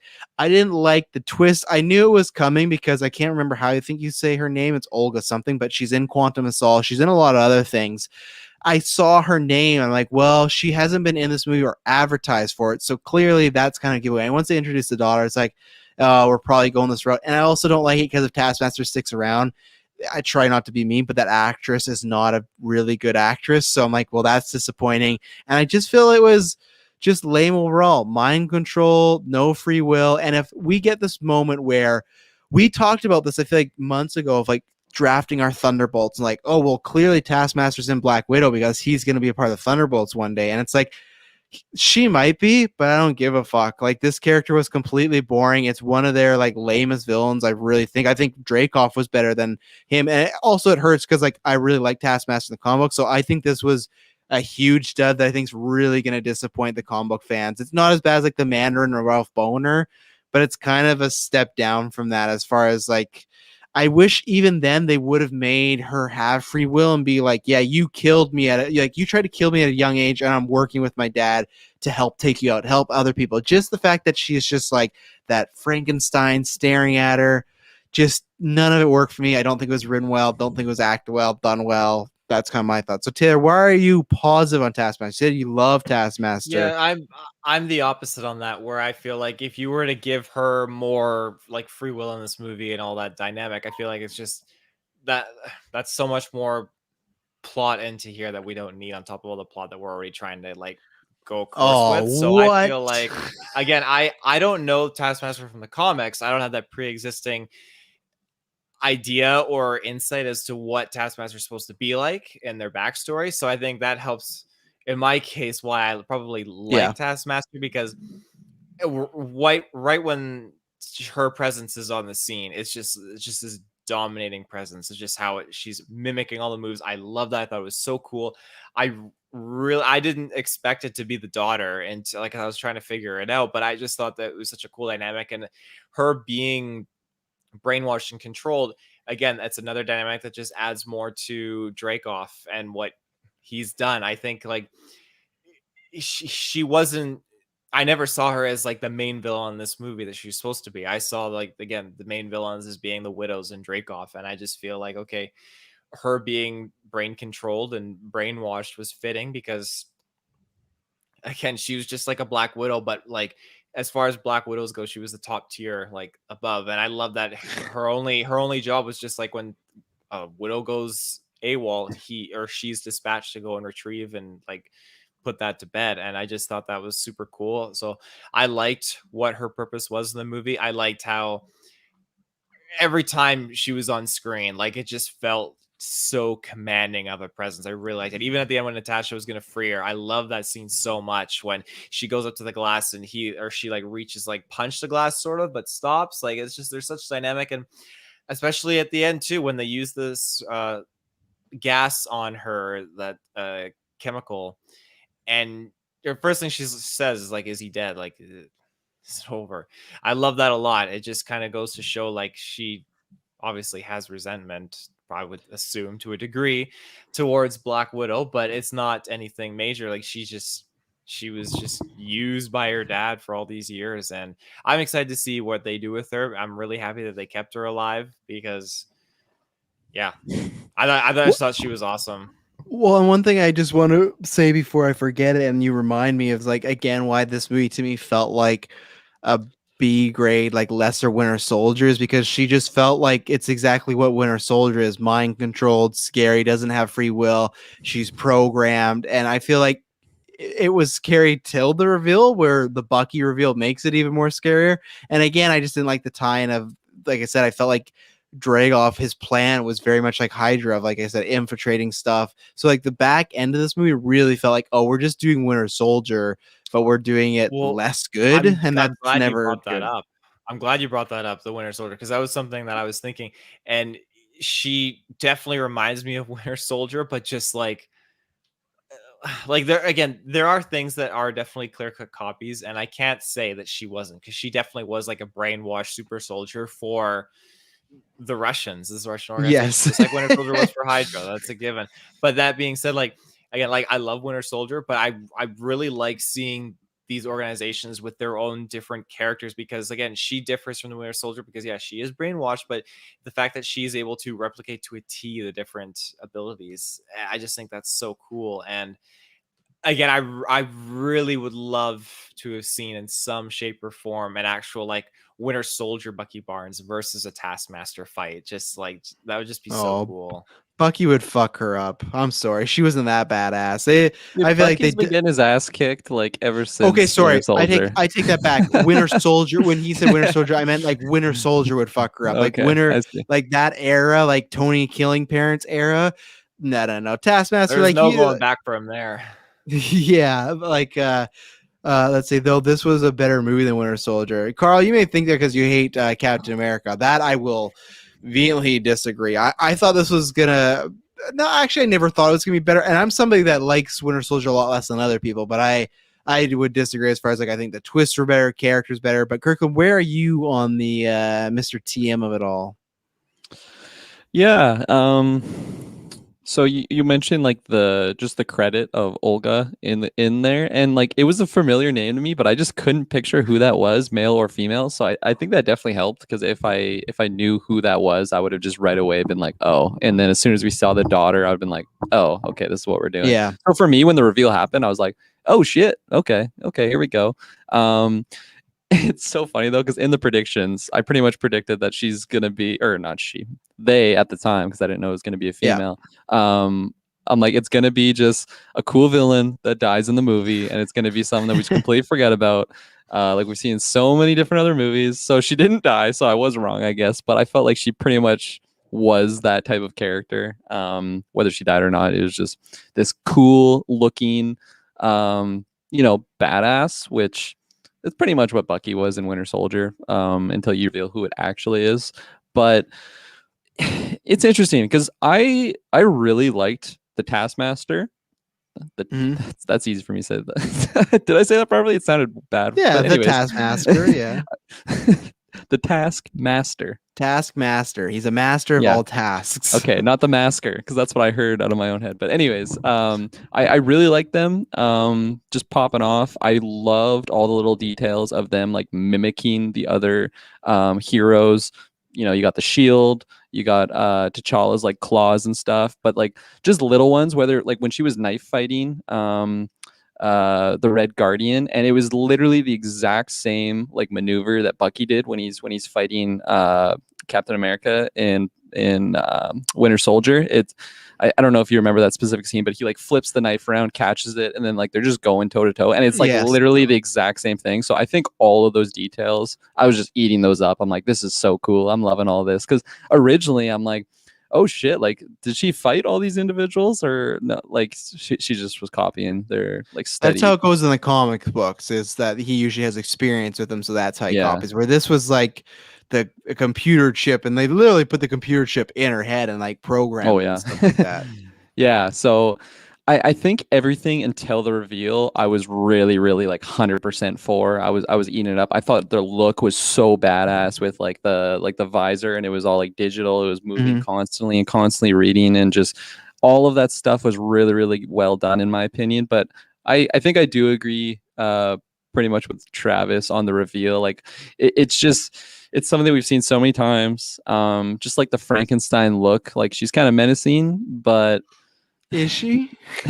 Is she with that poor actress now? If she ever comes back every fucking day, she's gonna wear this terrible like face prosthetic and stuff like that, you know? Yeah. Maybe stem cell, she'll like get shot up with it and it'll help revitalize her skin. But yeah, because I just feel like what are you gonna do with that character moving forward? It's just like, oh, I didn't really have a life, you know, like I'm so damaged. It's just like we have so many of those types of characters. But yeah, I would have been happy with her just being killed off because for one, I would have been right on my prediction, and then two, it just would have been okay. We can move forward and kind of forget about that character. And I don't know, because majority of the film, it is her just revealed as the Taskmaster, and I loved all that stuff. So I'm kind of in a tricky spot. I think the reason why you're in a tricky spot is because like when Winter Soldier is revealed to be Bucky, you go, oh, there's still lots of story to tell there because him and Steve. When she's revealed just to be his daughter, and now the dad's dead, it's like, well, what story is there left? You know, it's like you don't have the badass Taskmaster stuff. I don't think it's like Bucky where they could switch her on and off. And if it is, then it's like, then we're just copying Bucky again. So I think that's the problem, that we have no set up story. That's where, like I said, I kind of wish that she was with her dad and wanting to go after it. So even if she survived, it would be kind of like US Agent or Ghost or someone like that, where it's like, we would completely understand if she was like, yeah, I'm going to kill Natasha because I was a little child and you chose to put a bomb on me. Like, that's complete good villain motivation to be like, yeah, screw you. And then it'd be like, if she was in the Thunderbolts, it would make sense of like, yeah, she's trained well, she's a bad person, but why'd she become a bad person? Because she was hurt as a child by this person, and she has every right to feel that way, right? Where now it's like, if she were in the Thunderbolts, it's like, it just would feel like weird, because it's just like, and even then, I don't even know, once she snaps out of it, is she still fully trained like a Bucky was, who's still super soldier? Is she back to just being like a normal person right now? I think it would be implemented in there. I mean, that's, yeah, if she loses it, I mean, it's still muscle memory, right? She's obviously ripped and in shape. So I mean, I'm not going to go with muscle memory. Workouts. I think hand-to-hand combat's a little more than muscle memory, though. You know, like I don't know if that kicks in right away, but got to be motivated. Like when the movie was over, I was just thinking more about the character, and it's kind of weird because like, let's say she doesn't get exploded by Natasha, and she grows up. I feel like she would have just grown up to like been totally influenced by her father, and just would have been like a new Dreykov, is that his name? Sounded weird. I think so. Yeah, Dreykov. Yeah, but like, so again, like, it would have made more sense for her to be a villain character, but I don't think she would have been redeemable. It would have just been Dreykov 2.0. So unfortunately, she's just like a doomed character, which is always sad because she just started as an innocent young lady. But yeah, that's all I have really on the TM.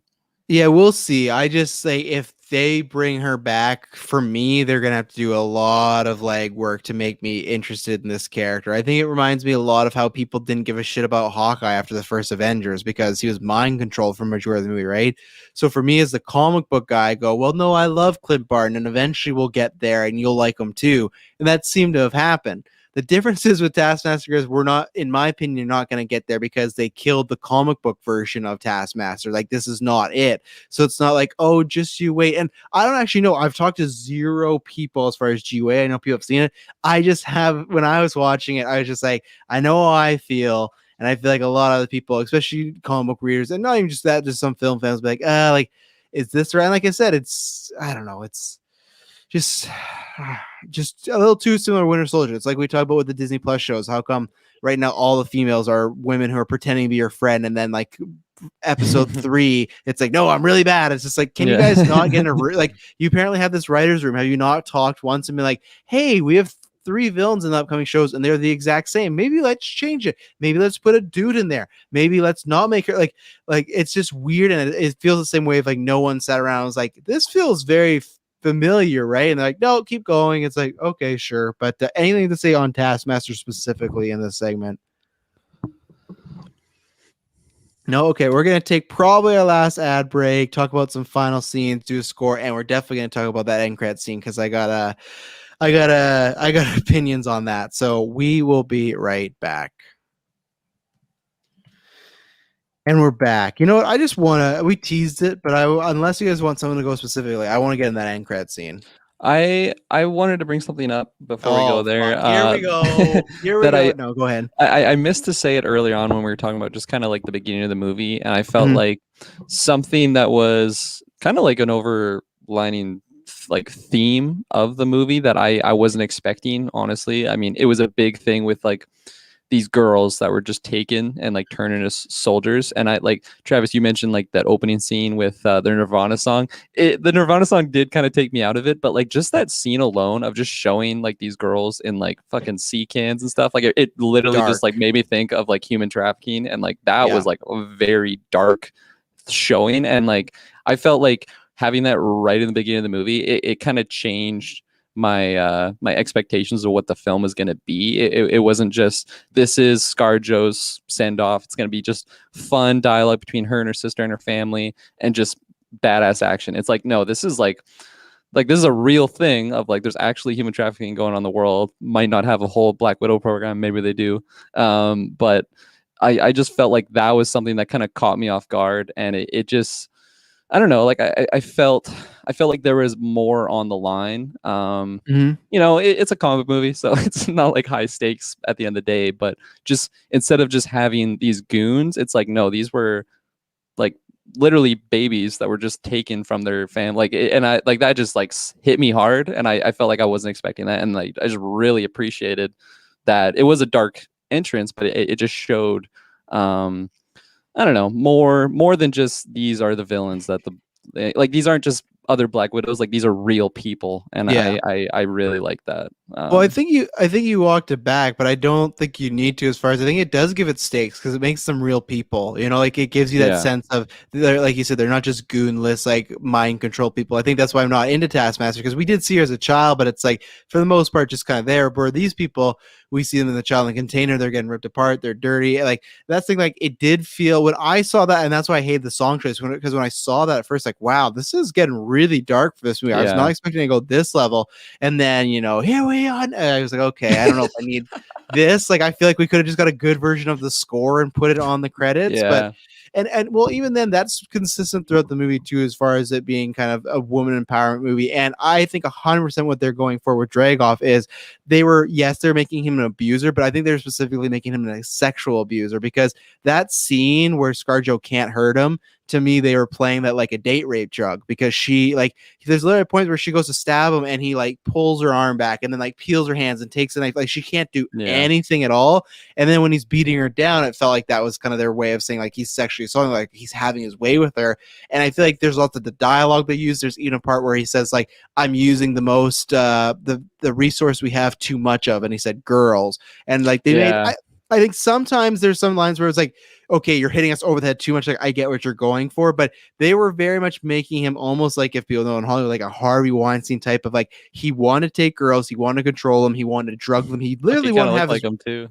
Well, I think they were going for, I literally do think they were trying to put that out there, and he is like having his way with them. It's not sexually, but it is still just as invasive, you know, it's just as you're controlling a woman's body and making her do things she doesn't want to do. So I think majority of that stuff was good. I think sometimes they hit the nail on the head. I think not as much as Captain Marvel. Captain Marvel sometimes was a little too much like, okay, I understand what you're going for.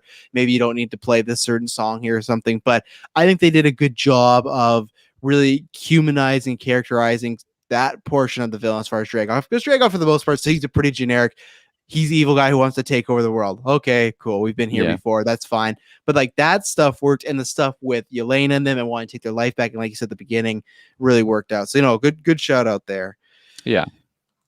So I don't know if this is a good show or not. So we get this end credit scene. We only got one end credit scene, and like if you listen to non-spoilers, obviously I probably sound pretty negative on it. I think I'll start just on the one end credit scene as far as the impact.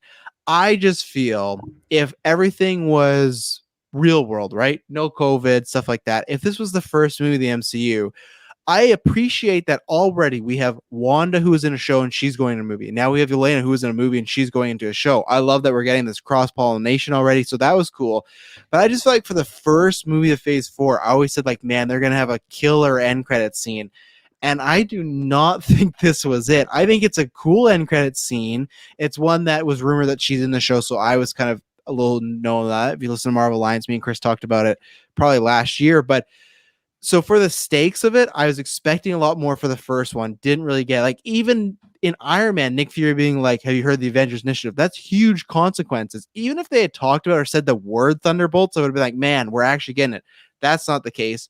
We got Val, so that's cool. That is connection to Winter Soldier. She is some sort of team or some sort of op. You know, Elena's working for her. We talked about the whistle. Obviously, that didn't go that route. But for me, I just hate like overall MCU, not big stakes, and for the character to be not big stakes, because for her to be like, yeah, and I'm gonna give you the man that killed your sister, and it's like, but he didn't. And it's going to take one conversation for them to realize that. And we know how this is going to go. It's going to go, Yelena's going to attack him in an episode. They're going to fight. He's going to tell a story. And he's going to be like, yeah, I really wish I killed myself. I wanted to. And she's going to be like, yeah, that's something Natasha would do. She wouldn't let you do it.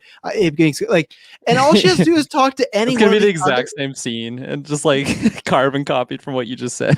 It's going to be though. That's how they set it up. It's like and the reason is because an animation, video games, comic books, or these movies, we've seen this done a million times in comic book stuff. Like, Taylor, you don't like the movie, but it's exactly like, look at it, even go back to 2003 Daredevil. Elektra thinks Daredevil killed her dad.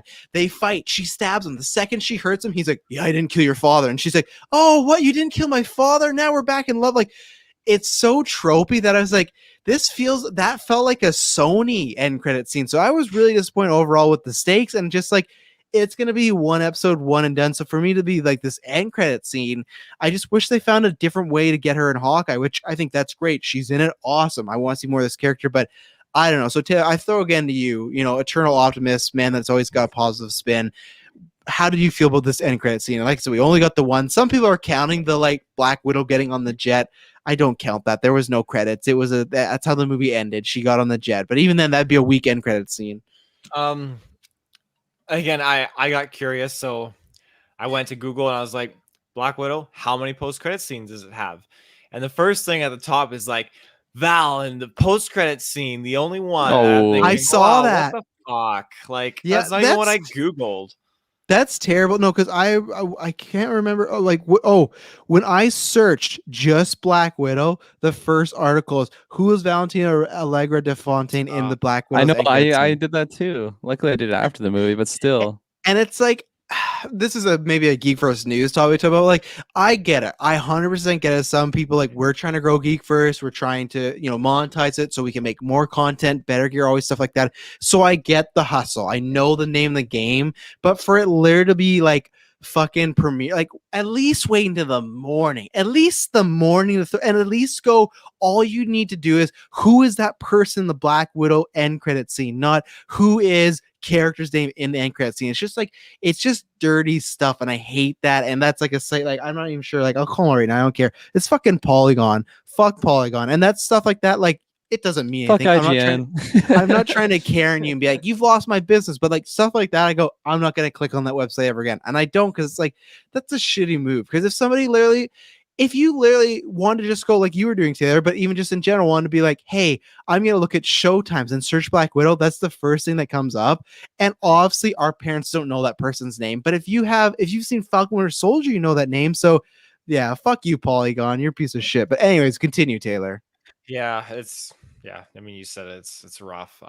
As far as the end credit scene goes, though, I like seeing Val in there a lot. I thought it was, again, a very cool tie-in to have this Disney Plus character now brought into the main MCU movie. And I'm really curious to see what's going on, because she made it sound like she reports to somebody, and this obviously is setting up the Hawkeye show. And or a movie to some crazy degree, but I doubt that. I feel like we're probably primarily going to see Florence Pugh appear in the Hawkeye show, and just the dynamic, probably with like Ailey Steinfeld. Really, you think that's the only place we're gonna see her? I think a not Black the only Widow place. 2. No, not the only place. I think we'll see her appear in it, but not the only place we'll see her. Okay, I think I don't know. You're discounting. I think a Black Widow 2 with her starring is very possible. I think that's in the cards, to be honest. Oh, I think so too. I'm not doubting that, but I think like next on the itinerary is her making an appearance in Hawkeye's show. Yeah. Again, I don't want to say like I think that's Hawkeye's like last kind of, for now, tentative appearance, just to kind of close the story out in a show. But like, I don't know. I think we're nearing the end of his story, and I think Florence Pugh is going to kind of help further that along. So, well, and you got Haley Steinfeld too, you know. So exactly, yeah. So you like the end credit scene overall, then, Taylor? I did. Yeah, Florence Pugh got her dog. I really like seeing that. That was cool. Got to see the same name, yeah. So I thought it was all really, really nice. I liked it. And you have no problem with this is the guy that killed your sister? Like, you're fine with that being the reason how she's in Hawkeye? I'm just wondering how Val knew that. Was Val like on the hill in Vormir, like snapping pics? Like, how does she know? No, she's lying. He didn't kill his sister. That's the whole thing. But how did she even know that Hawkeye and her went there? Or is she just playing a game of mind control of herself? Like, well, I think there's two. I think there's two that I think some of the Avengers would be debriefed on what happened, and I'm sure through government files she found out that they went to a planet and one didn't come back. But I feel like Val, so far, I feel like what we've learned just a little bit, she's a character that likes to twist people's arms. So like even with John Walker, she's recruiting him, but she's recruiting him because he's unstable, I'm pretty sure. Where he's recruiting him because she thinks she can take advantage of him. The same way as I feel like the Hawkeye show, he's doing something that's hurting her side, her business, her task. So she's going to say, oh yeah, he actually killed your sister, and use that against him. Like I said, it's going to take one conversation. It's over. But I think we've seen with this now, she is a manipulator, you know, Nick Fury is a manipulator too, but this is like, I feel like she is the, we've talked about before, the bad version of that, which kind of nefarious, some sinister, I don't know, intentions. Yeah. I guess it's my turn to go on the end credit scene. So when the end credit scene started, I was getting really hyped. You know, let me rephrase that. I felt like I was I was building my own end credit scene as it was happening. I already stated like the whistle. I thought that was going to be a huge moment, and when it didn't happen, I was immediately like a big balloon that someone was tying, and it just slipped off their finger, and it just like great sound effect there of just deflated instantly. And I was so like, I went from like, holy fuck, this is gonna be crazy, to it just being Val there, and she was just being so disrespectful. like it was, you know, Yelena's there, like she's like paying respects, she's cleaning off the grave of her sister. Like Natasha, like even just looking at it from like a Scarlett Johansson point of view of like, she was like the first big female character in the entire Marvel series. This is her send off. It's like, we're literally here to pay respects, and we have some lady just like blowing her nose and just like being so rude. It's like, hey, come work with me. Like, oh, I deserve a raise. Like, fuck, don't we all? And I felt like all of that I really didn't need. Like, I would have been 100% okay if it was just like her at the grave and just like having an emotional moment with Natasha, and then it just fades away. I think I would have preferred that in like the next movie or something, just so I could have more time of seeing Florence Pugh just being fucking stellar and just selling those emotional moments. I felt like I would have enjoyed that more if it was just in a movie, or maybe just her like. And like this could happen, but maybe like in the movie, she's just like dialoguing with someone about Natasha and just like kind of getting emotional there. I can kind of see that happening. You know, maybe when she's just like reminiscing with Hawkeye when he explains exactly what Travis just said, because that's probably exactly what's going to happen. And then she's like, oh yeah, wasn't she great? And then Hawkeye kind of just, you know, they just talk about her. And I felt like that would have just been so much better. So yeah, in hindsight, I was pretty disappointed with that end credit scene. There was potential for a lot more. But like when it first started, you know, you got Fanny, that's like her Natasha's fake alias that she got from what's his face. So like that was a fun callback, and just being in that grave. But it just all went downhill, in my opinion. Yeah, well, and you look at the end credit scenes we've got, so far, multiple Lokis, Snow Vision, and this was just like, okay, this is fine. But hey, to sound more positive, I'm very excited to see her in the show because that will be a great dynamic of her meeting Clint. And once they get past the very tropey, like they're gonna fight and everything like that, which kind of like what I said with this movie, that I don't care. I don't care about.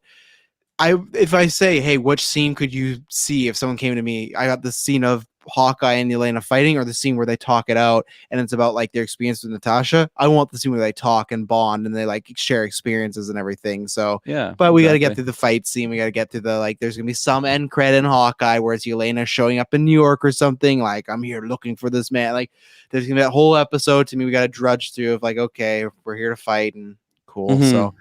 100%. Just to transition somewhere else, unless you have anything else on the end credit scene, anyone. I was something that we were kind of talking about before this was the Budapest. I know how to say that now. Budapest. It's Budapest. Budapest. That whole situation with Clint. And we were, we were comparing with like Solo and the Kessel Run and how like just the idea of it is so much more magical than it actually being on screen. Now I don't know. I want to hear your guys' thoughts on just like how it was tackled. Because for me, I think majority of it I really, really enjoyed. But I think when they went into specific details of everything that was going on, now like you have to talk about it because it's literally talking about assassinating the big bad. I keep forgetting his name. Dracov. Dracula. So like that stuff, and like I said, like you have to have it in there because they're detailing the events, but also I love just the little like when Yelena's like, explain to me what type of bullets those are from, and it's just like arrows, and then like you don't actually see Clinton. She's the second time I've done that today. You don't see Clint like shooting the arrows, but it's just like, oh shit, he was here, and then like filling in the gaps, whether it was when they're at like the train station, and then it's just like their little hideout and all their X's and O's that they're playing, and like all of those details I loved. I ate all that up. But I think when they went into like specific details, because in my mind I was like, I kind of was hoping that it was going to be just open for interpretation. Interpretation, but I don't know. What do you guys think on that whole the Budapest situation? I guess I'll break my mold and say like that's the prequel stuff that did work for me. It's kind of we know that Han Solo beat the Kessel Run 14 parsecs 12, but the thing is like we got details about it, but we never saw it. Then we saw it. Like for me, it was that right bounce of getting more details, getting fun little just off the cuff remarks like, oh yeah, I hit up here for 2 days with Clint and everything like that. I'm glad because I did think when they showed that daughter scene and everything, I thought we were gonna get the fullback like flashback and like. I'm not saying I'd be completely opposed. I've just more than not seen that scene like the Castle Run done where that's this big event talked about. And then when they show it, you go, well, that just didn't live up. So I like that we had more details of it. We had some of the areas of it, but it's still in my mind of like, okay, they had to spend 2 days up there and then they were in that room. So there's still like a lot of mystery around it. So I like it. I wonder in our predictions, also, we don't do them for points or anything, but like, does Jeremy Renner's voice being in this movie count as a cameo, because that was his voice talking to her, but no, surprisingly, all that stuff worked for me. What about you, Taylor? I thought it was a good kind of like callback. Again, you could say it's like an Easter egg to a degree, but I just thought it was kind of cool how it kind of ties in and goes full circle with the history of Budapest. The real Easter egg was the arrow marks, again, like you guys talked about on the wall. I thought that was really, really nice just in the safe house, but I thought it was cool that that was just like the go-to. Elena knew that this is a connection to Scarlett Johansson. Well, on that front, actually, she didn't know that Scarlett would come back to that place, I guess. No, but she at least knew she had like a hideout there. That's the thing where it's like that was her only point of origin. So not point of origin, but like last scene. So, who knows? Maybe in the future we'll get Haley Steinfeld and Florence Pugh hiding out in Budapest, and they can just do their own Budapest scene, and then we don't have no hype for it because it's never happened. But you just kill each other. They don't stop like the two sisters did. Yeah. Anything else you guys want to throw? Everything I had, we kind of talked about throughout of different stuff, I do want to shout out the score composer, Lauren Balfe, I believe is how you say his name. He is the same guy that worked on the Assassin's Creed 3 score. So nice. he's always a great composer. So I want to call you out on that though, because hang on, Kirk, because you said you want to show him out because he did that, but you didn't lead with it was a great score. You didn't even compliment the score. You just said, "Oh, it's Assassin's Creed." I thought the score was really lackluster. Okay, I thought compared it was great, but it was good. Yeah. I think again, I'm not trying to be this fucking guy now, but like what we've gone with WandaVision and then Loki, that's like top tier MCU stuff. So to get those two, and Falcon Winter Soldier was good, but to get those two shows this year and then get this, where this sound very kind of generic MCU stuff, I was like, man, like we gotta get those composers over here. It's no Loki. Loki is like my favorite MCU score. It's no, and I don't think it's. And if you, I would still say if you go back and listen to our reviews, we praised the fuck out of those WandaVision scores because they would change with each decade and stuff like that. So that's where I feel like those two are so high up, and it's just like if you order 3 pizzas and 2 of those pizzas are just like orgasmic level good, and everyone's like, that's fine. You're gonna not really talk about that fine one. You're gonna be talking about those 2 other pizzas that like had your toes curling, and that's what those 2 were. So yeah, the good shout out though. As far as like, I liked the score. It wasn't bad. It didn't stand out, other than when we were in the theaters and people were just sitting around waiting for the end credit scene. There was like the operatic kind of score. It just felt very awkward. Like the theater's quiet. It's just like and it just like went on for a bit. I was like, yeah, like I guess this fits, but I don't know. I liked. I got pretty jazzed when I heard that Avengers theme though, when she was going off in the jet. Not gonna lie, very smart. I feel like Captain Marvel-ish. I feel like that's such like an easy like win over. They throw that in literally anything. I would just be like, oh shit, yeah, that's right. Endgame happened. Yeah. Like it just sparked some memories. Oh yeah, that's like cooking pasta and just like if you melt cheese on it, it's instantly better. You're like, oh fuck, this is the best pasta I've ever had. You have that same. You have that same pasta without melted cheese, it might be fine, but you put that melted cheese on, boom. Anytime you hear the Avengers theme, it's like, okay, I'm in it. And now where's she going? Well, she's going to die. Yeah. In that scene too, it's funny because looking back on it, I'm like, yeah, that doesn't make sense why that happened. But part of me was like, fucking Steve Rogers is gonna come out there just looking beautiful. He's gonna have his beard. He's gonna be just looking good and like just come on, we're gonna go save the world or whatever. Yeah, like just I thought it'd be more like what you pitched on predictions, where a door would open and you would just see his silhouette and then it ends. But the fun fact, I guess we know now because prequels, is that she's the one that brought the ship to them. So okay, cool. I know that fact. Awesome. On that quick little fun fact that you just spewed out there, something when we were talking about Natasha earlier that I forgot to mention, you guys were bringing up how in the Avengers, she's just kind of like the sideshow. That's pretty negative, but you know what I'm getting at. She's she's the outcast. I refer to her as the outcast, not the sideshow. That sounds like some red curtain stuff going on. Anyone's a sideshow, it's Tony. Like she's like the Tony of the group, right? Like she's the Avenger, she's the golden child and everything. And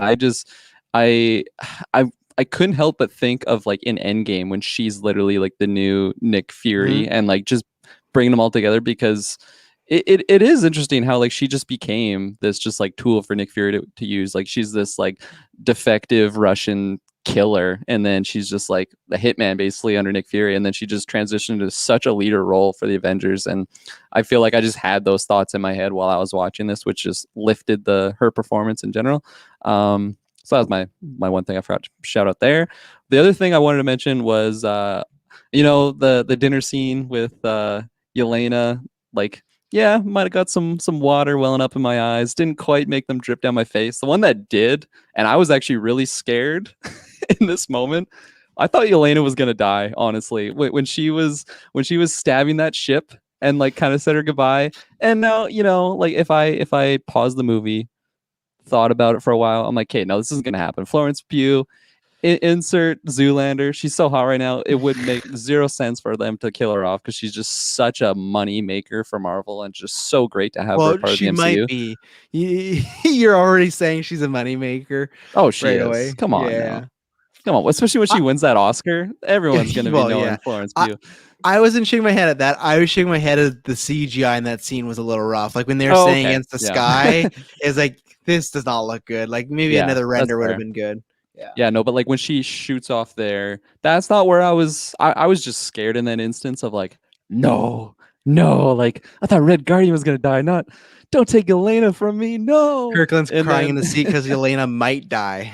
because she might die. Yeah, I just like leave, just walk out. Not because I'm she's done. dead, because she might die. But no, just like so when she's on the ground and Natasha's just like having that sister moment with her, and like she was just kind of breaking down of being like, I'm actually sorry that I left you, because it was just like when Elena was calling her out in that moment, like that's totally, like she's totally justified of like calling her out there. It's like, you're a fucking Avenger and you just left me. Like I was literally your sister and you just completely abandoned me. And then when Elena was like, where do you think I was in this instance? Like, I don't know, living your own life. And it's just like, come on, Natasha. Like how, you were in those sea cans with her. Like she's such a damaged character, and like the way that she just completely abandoned her. So I was really just like, I was just like tearing up when they had that moment. I mean, I have a sister myself, so just like trying to picture like myself in that situation, or just like in their just growing up environment, like just kind of inserting myself. And that's just like that scene. It was so good for me, and I felt like I wasn't expecting to have a moment like that. I probably should have, knowing that this was ScarJo's last appearance as Black Widow. Supposedly, we'll see what happens, but yeah, no, I had to shout out that scene because it was such a heavy scene for me personally, and it made me get the waterworks out. Good scene. I'll agree with you. I didn't hit my waterworks, but yeah, it was good. It was a full circle, and it because it was like, yeah, where were you? It's just because, well, these characters didn't exist while we were writing this, but now it's like, yeah, it adds a little more kind of shade or layers to Natasha. Yeah, one last thing on that too is like early on when Yelena was like, "Oh, you didn't think that like I would have wanted to come with you," or like just because she's literally being like that little sister of just like, "No, I want to go to 7-Eleven alone. Like I don't want to have to bring you with me." And like it had that, but by that point in the movie, Natasha realized that it wasn't just her wanting to tag along and be an Avenger. It was like she just wanted a fucking family member. Like she wanted someone close, and it did it for me. But yeah. Taylor, anything else to throw out there? Nope. No, Kirklin, any last thoughts? Okay, I will go because I'm sure I'm probably the lowest. People gonna hate this score, but I'm gonna give it a 6.75. Yeah, because the reason why I've said this before, a 7 is a movie that I will know, I'm gonna watch this a bunch, even if I have major problems with it. There's a lot of stuff in there that I like that I will rewatch. I'm excited to watch it again. And the fact of just like, okay, I've seen it, take it in, and maybe be a little bit better. I've said before, Winter Soldier, I watched it, and every time I watch it, I like it more and more. So I hope that happens with this. But I think this again has more of like a highlight reel of I'm excited for certain other scenes. But then, kind of like when I watched Far From Home again 2 weeks ago, it dropped down like 3 spots in my MC ranking of like, there's certain scenes I really like in here, segments, but the whole movie overall, I like it still. Again, I don't think the MCU has a bad movie. I still think this is a good movie. It's a pass movie. But as of right now, in just my initial viewing, I don't know if I'll be clamoring to watch this that many times. More like, I want to watch this scene, but the whole movie, maybe it's like I'll watch the scene and then I'll go back to cooking, or I'll do some podcasts where I'll check the phone, hang out with the kids, something like that when I watch it again. But I think when I watch it again for the second time, I will watch it with my full eyes and see how I feel. But yeah, a 6.75. Just can't give that 7 because the 7 is like, I'm going to watch this probably a bunch. Don't know about that. I might watch it a few more times and be like, I'm good. And obviously I watch these a lot because we do like rewatches, me and Emily and stuff. So I'm just saying there's times where Thor Ragnarok, I have tons of problems with. I'm just like, you know what? I'm in a mood. I'm going to put that on. I don't know if this is the movie. Now, some people might go like, is it because it's heavier? No, because Endgame, Civil War, Black Panther, that deal with heavier, more dramatic themes. There's many times where I'll just put those on over and over because I love those movies. But just to kind of round it out, I think that this movie reminds me a lot of Iron Man 2, where it has a lot of characters I like, a lot of pieces I like, but as a whole just didn't really come together for me. Messy, lots of setting up stuff in the future instead of focusing on the here and now, and disappointing villain, some Russian stuff going on. So yeah, I was disappointed, and I still had a low expectation. So definitely, like I said, as of right now, Din's my bottom 3. It sounds bad. I hate to have it in this company, but the only 2 I have below it is Thor Dark World and Iron Man 2, which I feel like are so much lower than this one. But like, it's just the way it goes, because after that I have like Doctor Strange and Age of Ultron, Iron Man 3, all movies I liked better than this, so which I still had major problems with. But again, MCU is like has a stamp of quality. The shows, the movies have all been good. I still enjoyed this. I will watch this again in my life and have a good time with it. So 6.5 or 6.75 out of 10. So that's mine. So Kirklin Patzer, what are you giving this? Ooh, making me go next, eh? All right. I like I said at the beginning, I had a solid rating. And I was kind of surprised. It didn't fluctuate whatsoever. It's the exact same rating that I left the theater with. It's much higher than I was expecting going into this movie. You mentioned like maybe you'll like it. What did you say? You'll like it more the more you watch it, possibly, or hope. just specific That's scenes? the hope. Yeah, hope. It's funny because I'm kind of the opposite, where like instead of hoping, I'm like fearing that the more I see it, the less I'm gonna like it. But then again, there is a lot of fun scenes. I loved all the character stuff, and fucking Florence Pugh, man.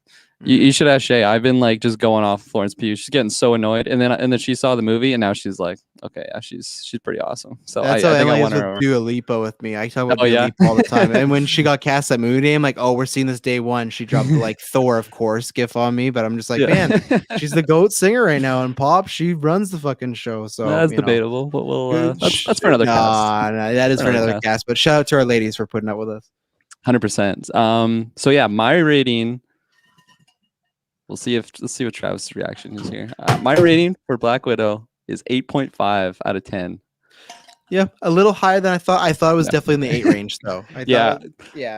I felt like going into it, I thought it was going to be like a 7. So that's why I was like surprised with my own. Because like I said in the beginning, there was some just like shuffling of scenes that I just didn't really like. The whole Florence or Yelena like chasing down the other one and like that reveal. I felt like that was just kind of unnecessary. And just some other things that took it down, but like the character stuff and all of that, those other factors just totally blew me away. And it was such a great return to movie experience. Like I said it once, I'll say it again, like just seeing the Marvel banner come up on the big screen. I was like literally in tears at that point. It was just like, this is just a magical place. Like I was just so hyped. So yeah, that was a good moment to see, because I know we've seen on TV, but yeah, to see in the big screen, I was like, wow, okay. Here we go. So Taylor Field, is Madison sick of you talking about Sylvie yet? And 2, what did you think about what's your rating for Black Widow? I want to go watch Loki after this. I like the movie. Is it a perfect movie? No, it's not. But I think it had some moments that were really good and enjoyable. I liked Taskmaster. I liked a lot of these new characters they introduced. I think the actors were phenomenal. Again, David Harbour was I didn't know what I was gonna expect out of his character and how it was going to be delivered, but I thought the humor was all great. I thought the action with him and his deliverance was just awesome, and the connection with the other characters bouncing off of them and that whole dilemma was really nice. Again, Florence Pugh, the same thing there. Scarlett Johansson, I think his Black Widow coming back for one last hurrah, I think was great, and I think it was just like a good kind of a sort of rough good connection off to like the next generation of Black Widows, I guess you could say, and Florence Pugh's character. And then the end credit scene has me excited. So I'm gonna go ahead and give it probably an 8 out of 10. It's definitely something I could see myself rewatching. And not necessarily rewatching for the fact like, oh, I gotta know like I want to rewatch it just because it's so like instrumental to the Marvel MCU timeline. I need to rewatch it again to scratch that itch, but I would rewatch it again because like I just enjoyed the adventure. I enjoyed that whole helicopter sequence. I really love, you know me and helicopters. I love a good helicopter sequence, and that was definitely a good one for me. So yeah. Oh, go ahead. No, you go ahead. I was gonna say, like, I think if you're a Marvel fan, I think everyone should, even comic book fan, I think you should go see it in theaters. I think it's definitely a good time in the theater. Or you know, if you can do the premiere access, but try theater. Try theater first. Yeah. If that doesn't work for you, go buy it again. Yeah. I had a feeling I was going to be the highest for whatever reason. Maybe just because I know, Taylor Field's sexist tendencies. Just kidding. Poking fun. Yeah. For Osman Ollie, I saved you the trouble because I didn't want you to search Black Widow in case you got spoiled. Even though I don't know why you're checking this information here, it's not coming to Hotstar, so that's unfortunate for you. It's not going to be. There's a whole article about like it's going to be a few months. It wants to release with film theaters, so I know that's there. Like I said, kind of equivalent to Disney Plus over there. I've heard about it, and you guys got a lot of good shit on that app, but I guess it's Black Widow's not coming there. So hopefully you can.